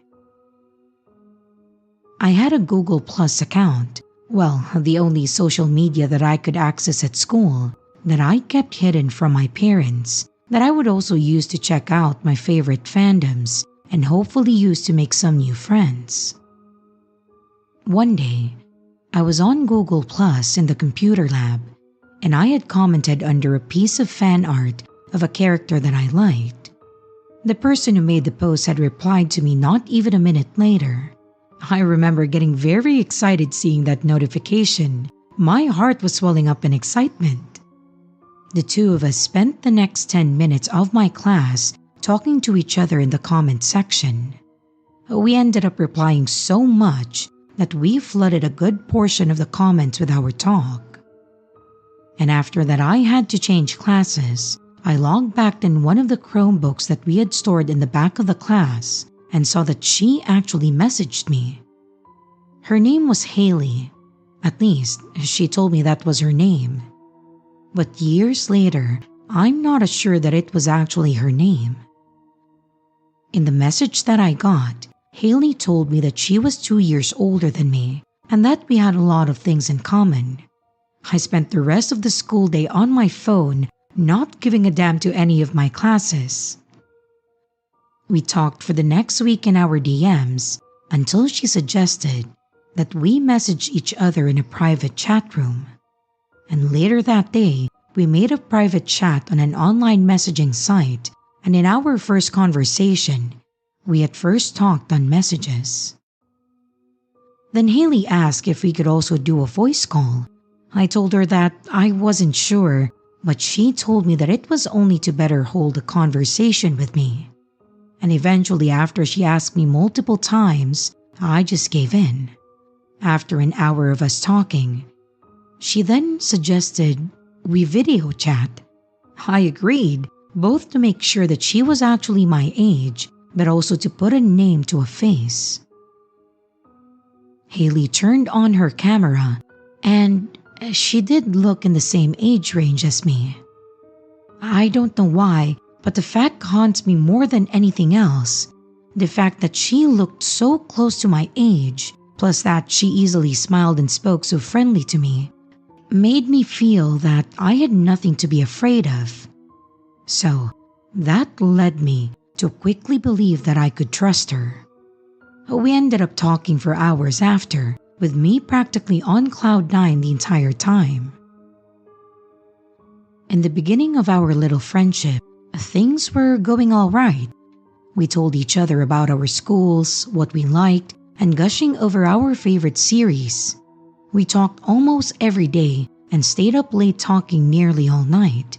We even exchanged a couple of silly pictures of ourselves and memes back and forth a lot.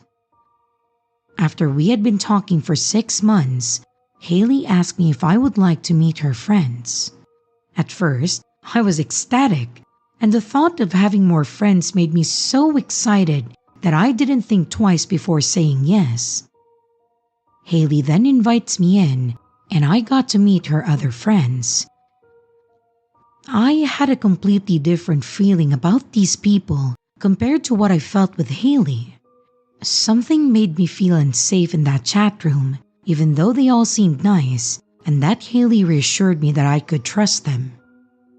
It felt like my instincts were trying to warn me, but I wasn't sure about what, so I ignored it. Most of them were much older than me. In a chat with her main friends, there were 6 other people. Most of them were 18 or 19, but there were 2 guys that I distinctly remembering being in their 20s.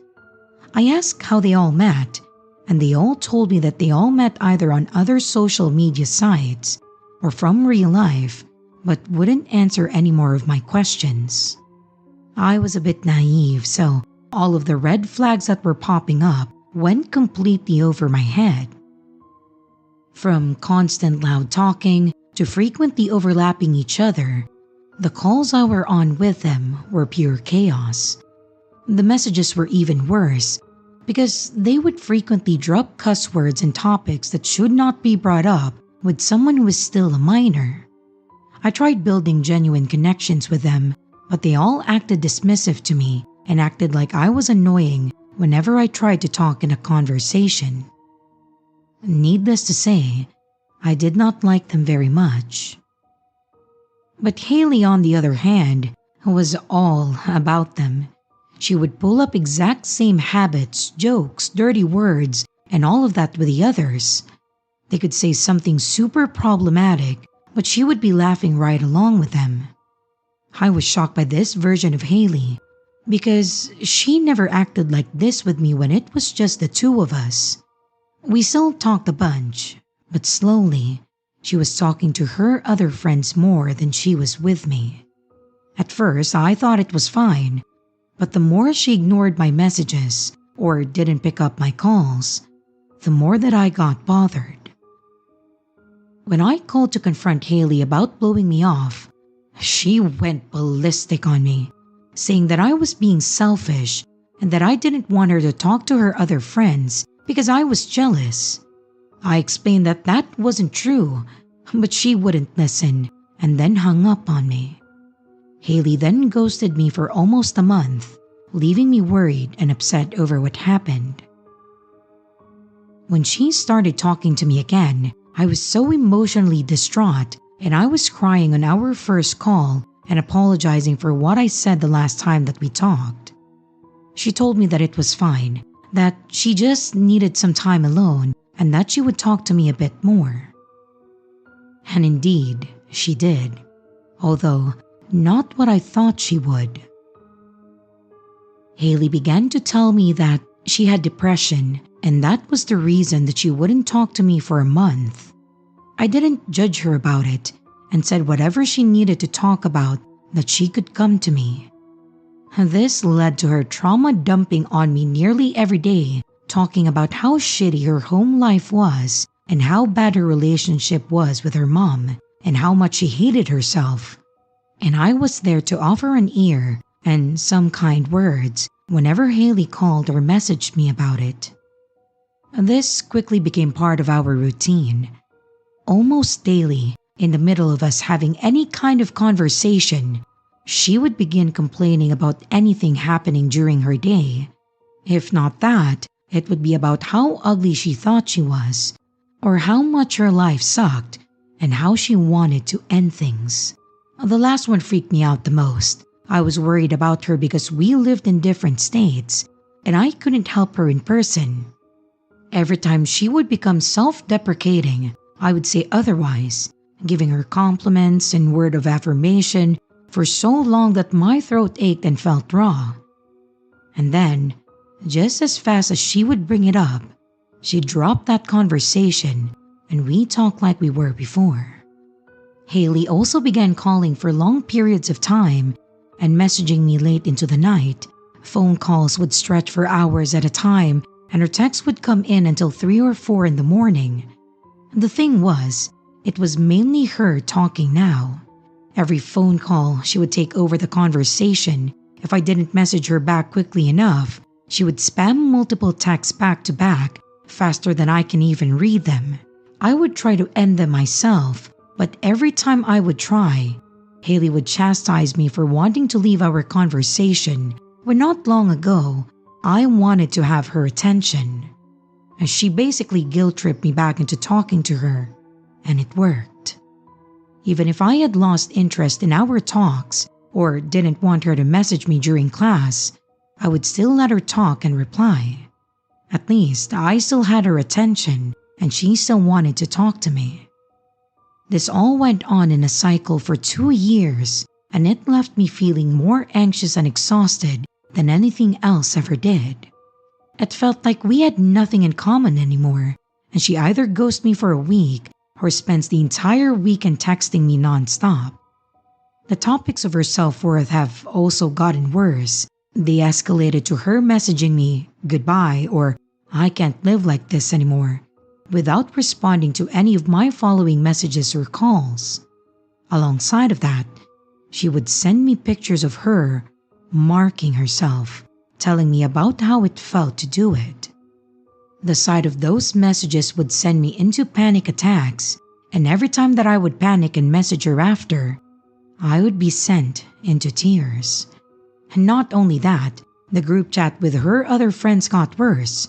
Arguments broke out frequently, drama and gossip spread like an oil spill, and it led to people being blocked and unblocked almost every few days. I hated talking to them. They began ganging up on me in the messages, and Haley was often the first one to make rude jokes about me, and they would all laugh at it. I began getting sick of it. I would stop messaging and calling both Haley and her friends, despite her begging me to. One late night, while the group was in an argument over text, I just hit my breaking point. I was tired of all the drama and them treating me like shit all the time. So, I messaged the group chat that I had enough of them and privately messaged Haley that I needed a break. Then I left both chat rooms, blocked everyone that I talked to, deleting my messaging account, and deleted the site from my computer's history. And once it was all over, I felt like I have been freed from some kind of prison, and all I could do was cry in relief and euphoria over the whole thing being over. I later found out that all of the pictures that Haley had sent me were all stock images and photoshopped. I also found out from a bit of digging through her background that a lot of things didn't add up. I learned that she was actually a lot older than what she originally told me, at least 6 years older than me, meaning that when we first met when I was 14, she was about 20 years old. Many things from our interaction still haunt me, especially the picture of her marks and her scathing self-deprecating messages. For almost 3 months, I would have nightmares about Haley getting back in contact with me and what she would say or do to me. I have many better friends now, and I am absolutely certain that I will never have to hear from Haley again. But sometimes, I still wonder who that woman really was and what was it about me that she was interested in. Hopefully, I won't ever find out. For clarification, the pictures she would send me when we would message each other were all pictures of her friends and family and places that she claimed to have been to and the items that she owned. A few weeks after I blocked Haley, I found them stored on my computer and I got curious, so I reversed image searched the pictures that she sent me, and they were all stock photos. Every result that I found from her picture led back to a stock photo site, with the only difference between them being that she cropped out the logo of the site from the pictures. Basically, I was lied to a lot. So, to Haley, if you somehow ever find this story, let's not meet again.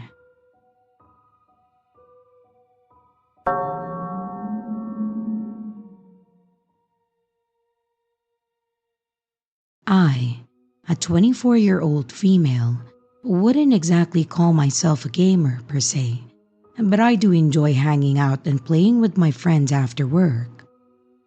During COVID times, when it was even harder to meet up in person, we mainly just played games online. A little secret about me is that I'm a huge fan of horror games, even though I'm a bit of a scaredy cat.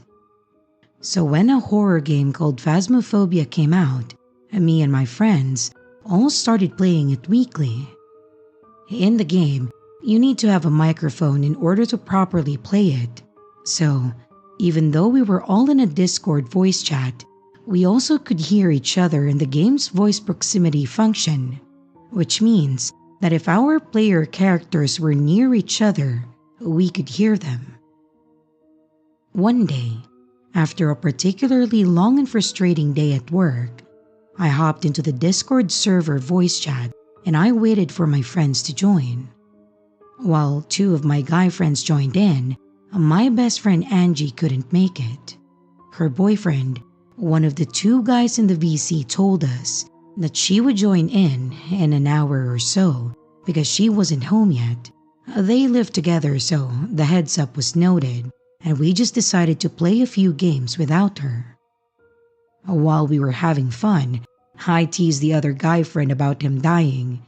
He then complained that I hid in the truck too much and that it was basically only the two of them doing the work. He made the bold claim that if there were 4 people instead of 3, that he would survive every single time. We both laughed, and Angie's boyfriend, let's call him Todd, said that it was just a skill issue. The whole thing turned into a little bet between them, and to prove their point, we queued an open room.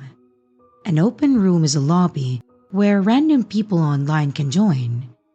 And soon enough, we got another guy in the lobby, and after selecting our gear, we set off on our mission. The guy didn't seem to talk much, at least not at first. We just went on about our normal routine of looking for the spot on the map where the ghost would frequent. And that's when I heard it. It sounded like a moan, maybe a whimper. Thinking it was potentially the ghost, with weird audio, I told the others in the Discord VC where it was. But when they got there and checked, they didn't find anything. So, we went on looking, only for me to hear another moan, along with some heavy breathing. That definitely wasn't the game, or at least not from the ghost. I looked around, and that's when I saw him. The random from before. His character was just standing there while I heard weird moaning coming from his mic. It was the proximity voice chat. The closer I got, the louder I heard it. Being obviously freaked out by this guy, I yelled, "What the fuck?" Only for him to moan louder. My friends who could only hear me from the Discord call, since they weren't close enough for the proximity chat, asked me what was going on. I, moving away from the creep, told them what was going on. But as I moved my character away, his one followed me, still moaning and panting.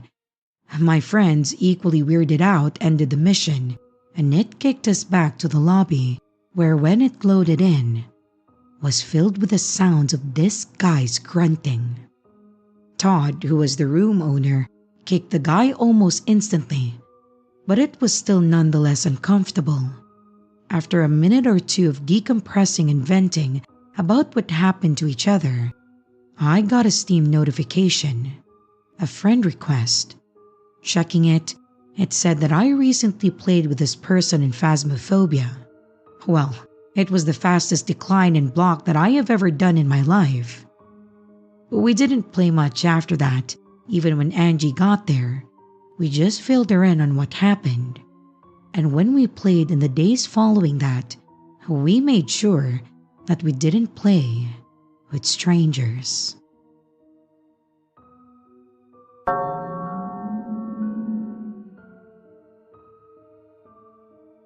Way back when I was 15, maybe 16, I used to be a member of a medium-sized online forum that was designed for indie authors to just share their work, get feedback, or even win small prizes for little competitions that they held. I was actually one of the most active users on the forum because I was really giving being an author everything I had. I was putting a lot of effort into writing short stories for a collection. My whole situation started during one of the writing competitions that I mentioned. I don't recall the theme, I just remember that I was super confident that I could write a decent little story for it.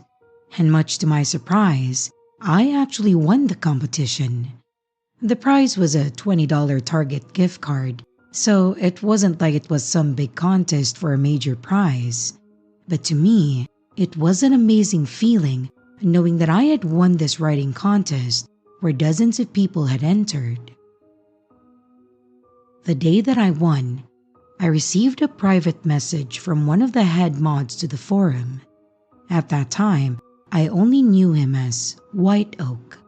And after a while, which I'll explain in a moment, I learned what his full legal name was. And that said, for the sake of the story, I'm just going to refer to him as White Oak. So, White Oak sent me a DM with a message saying, "Hi, congrats on winning our monthly writing competition. Your story was chosen by majority vote of the mod team, and as such, you've won a gift card. I just need to know where to send it and who to send it to, and I'll get it in the mail right away." Being a super excited 16-year-old girl that was feeling like they had just won the world, I responded with my first and last name as well as my home address, and at no point did I pause and think that maybe I should have asked my parents or not sent this person my home address because I thought this was going to be a professional trade-off. I won a contest and I was getting a prize. After I sent it in, he told me that he would get the card in the mail here as soon as possible, and once again told me that my story was perfectly written and just really talked up my prose. I was elated that someone that was so important was giving me attention. He was important to me at least, because he was a big shot on the forum. I thanked him and we had an informal conversation, and that was pretty much where I thought it was going to end. I thought it was going to be just him complimenting my work and me thanking him. Of course, that's not where it ended. About a week later, I hadn't received any word on the gift card or whether or not it was on the way. And while I didn't want to be pushy, I decided to send White Oak a message to just ask if he had sent it yet, as I was excited to get it. He messaged me back pretty much right away and said that he was going to send it in the next day or two, but that he hadn't yet.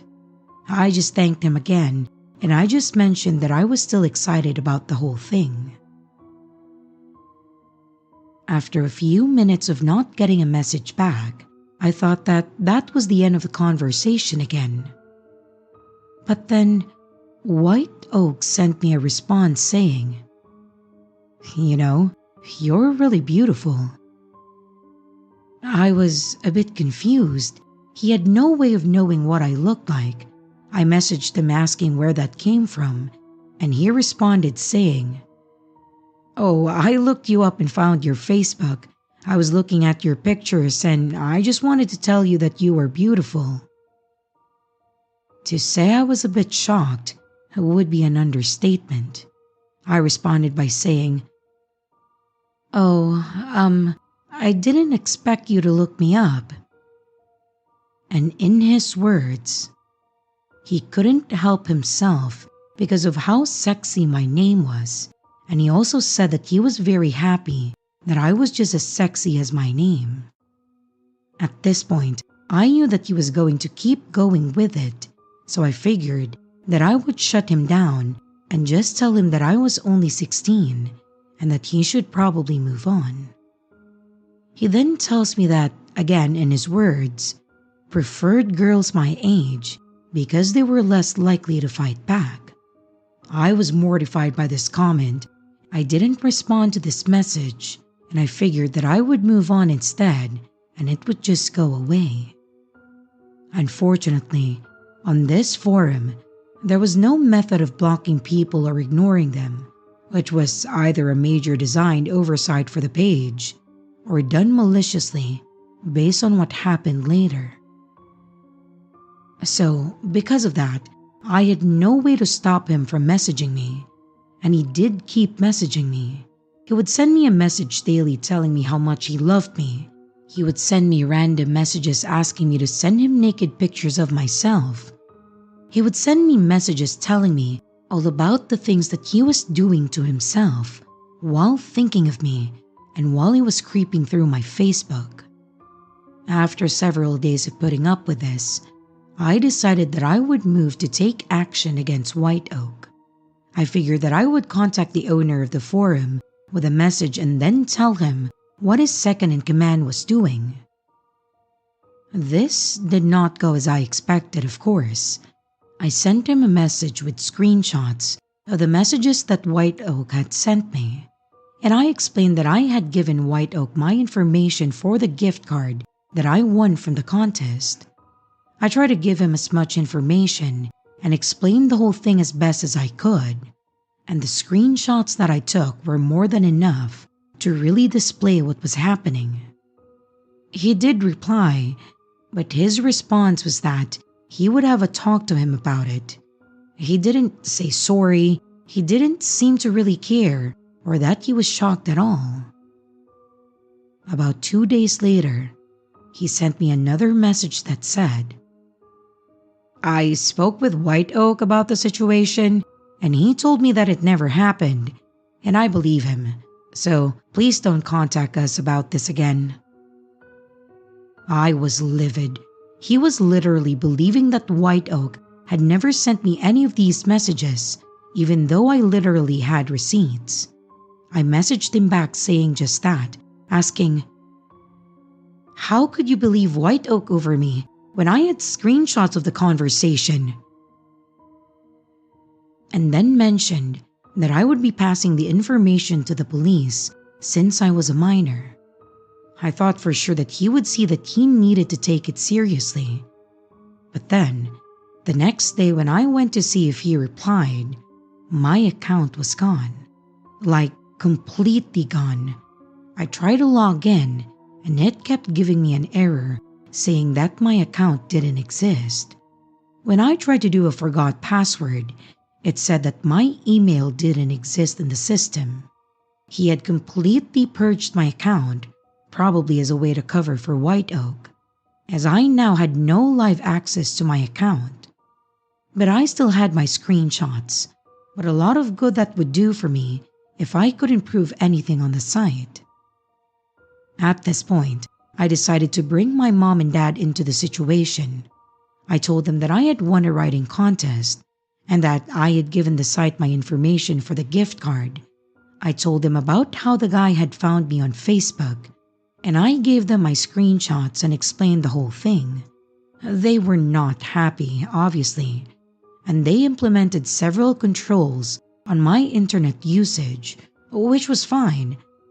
But when my dad contacted the police, they basically told him that there wasn't much that they could do without information on the person, since all I had was a username on a random forum. Again, disappointing, but this was around 2008 or so. I don't think they had the forensic capabilities that they do now, so I can't really say that I fault them. Maybe they could have done something more, but it is what it is. And And then the final little bit of the story is that about a week after this all happened, I had signed into my Facebook, which I admittedly should have deleted considering that he had found me. I saw when I logged in that I had a friend request from a man named Gary T. At first, it didn't click in my head who it was.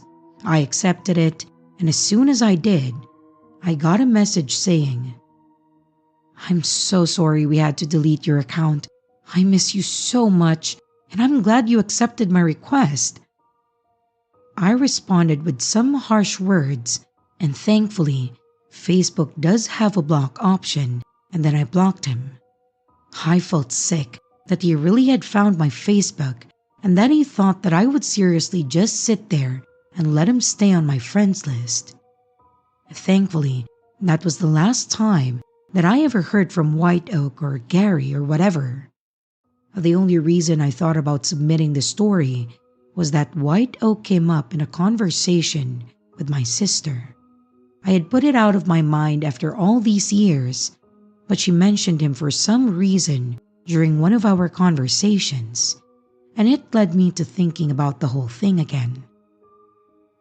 That night, I actually went home and I googled his name, and after a bit of digging, I actually found out that he was in prison, at least probably.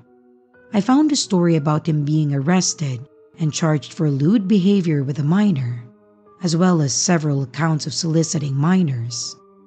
From what I read, he is going to be in prison for a very long time. So at least, with that fact out there, I guess I never have to worry about meeting White Oak ever again.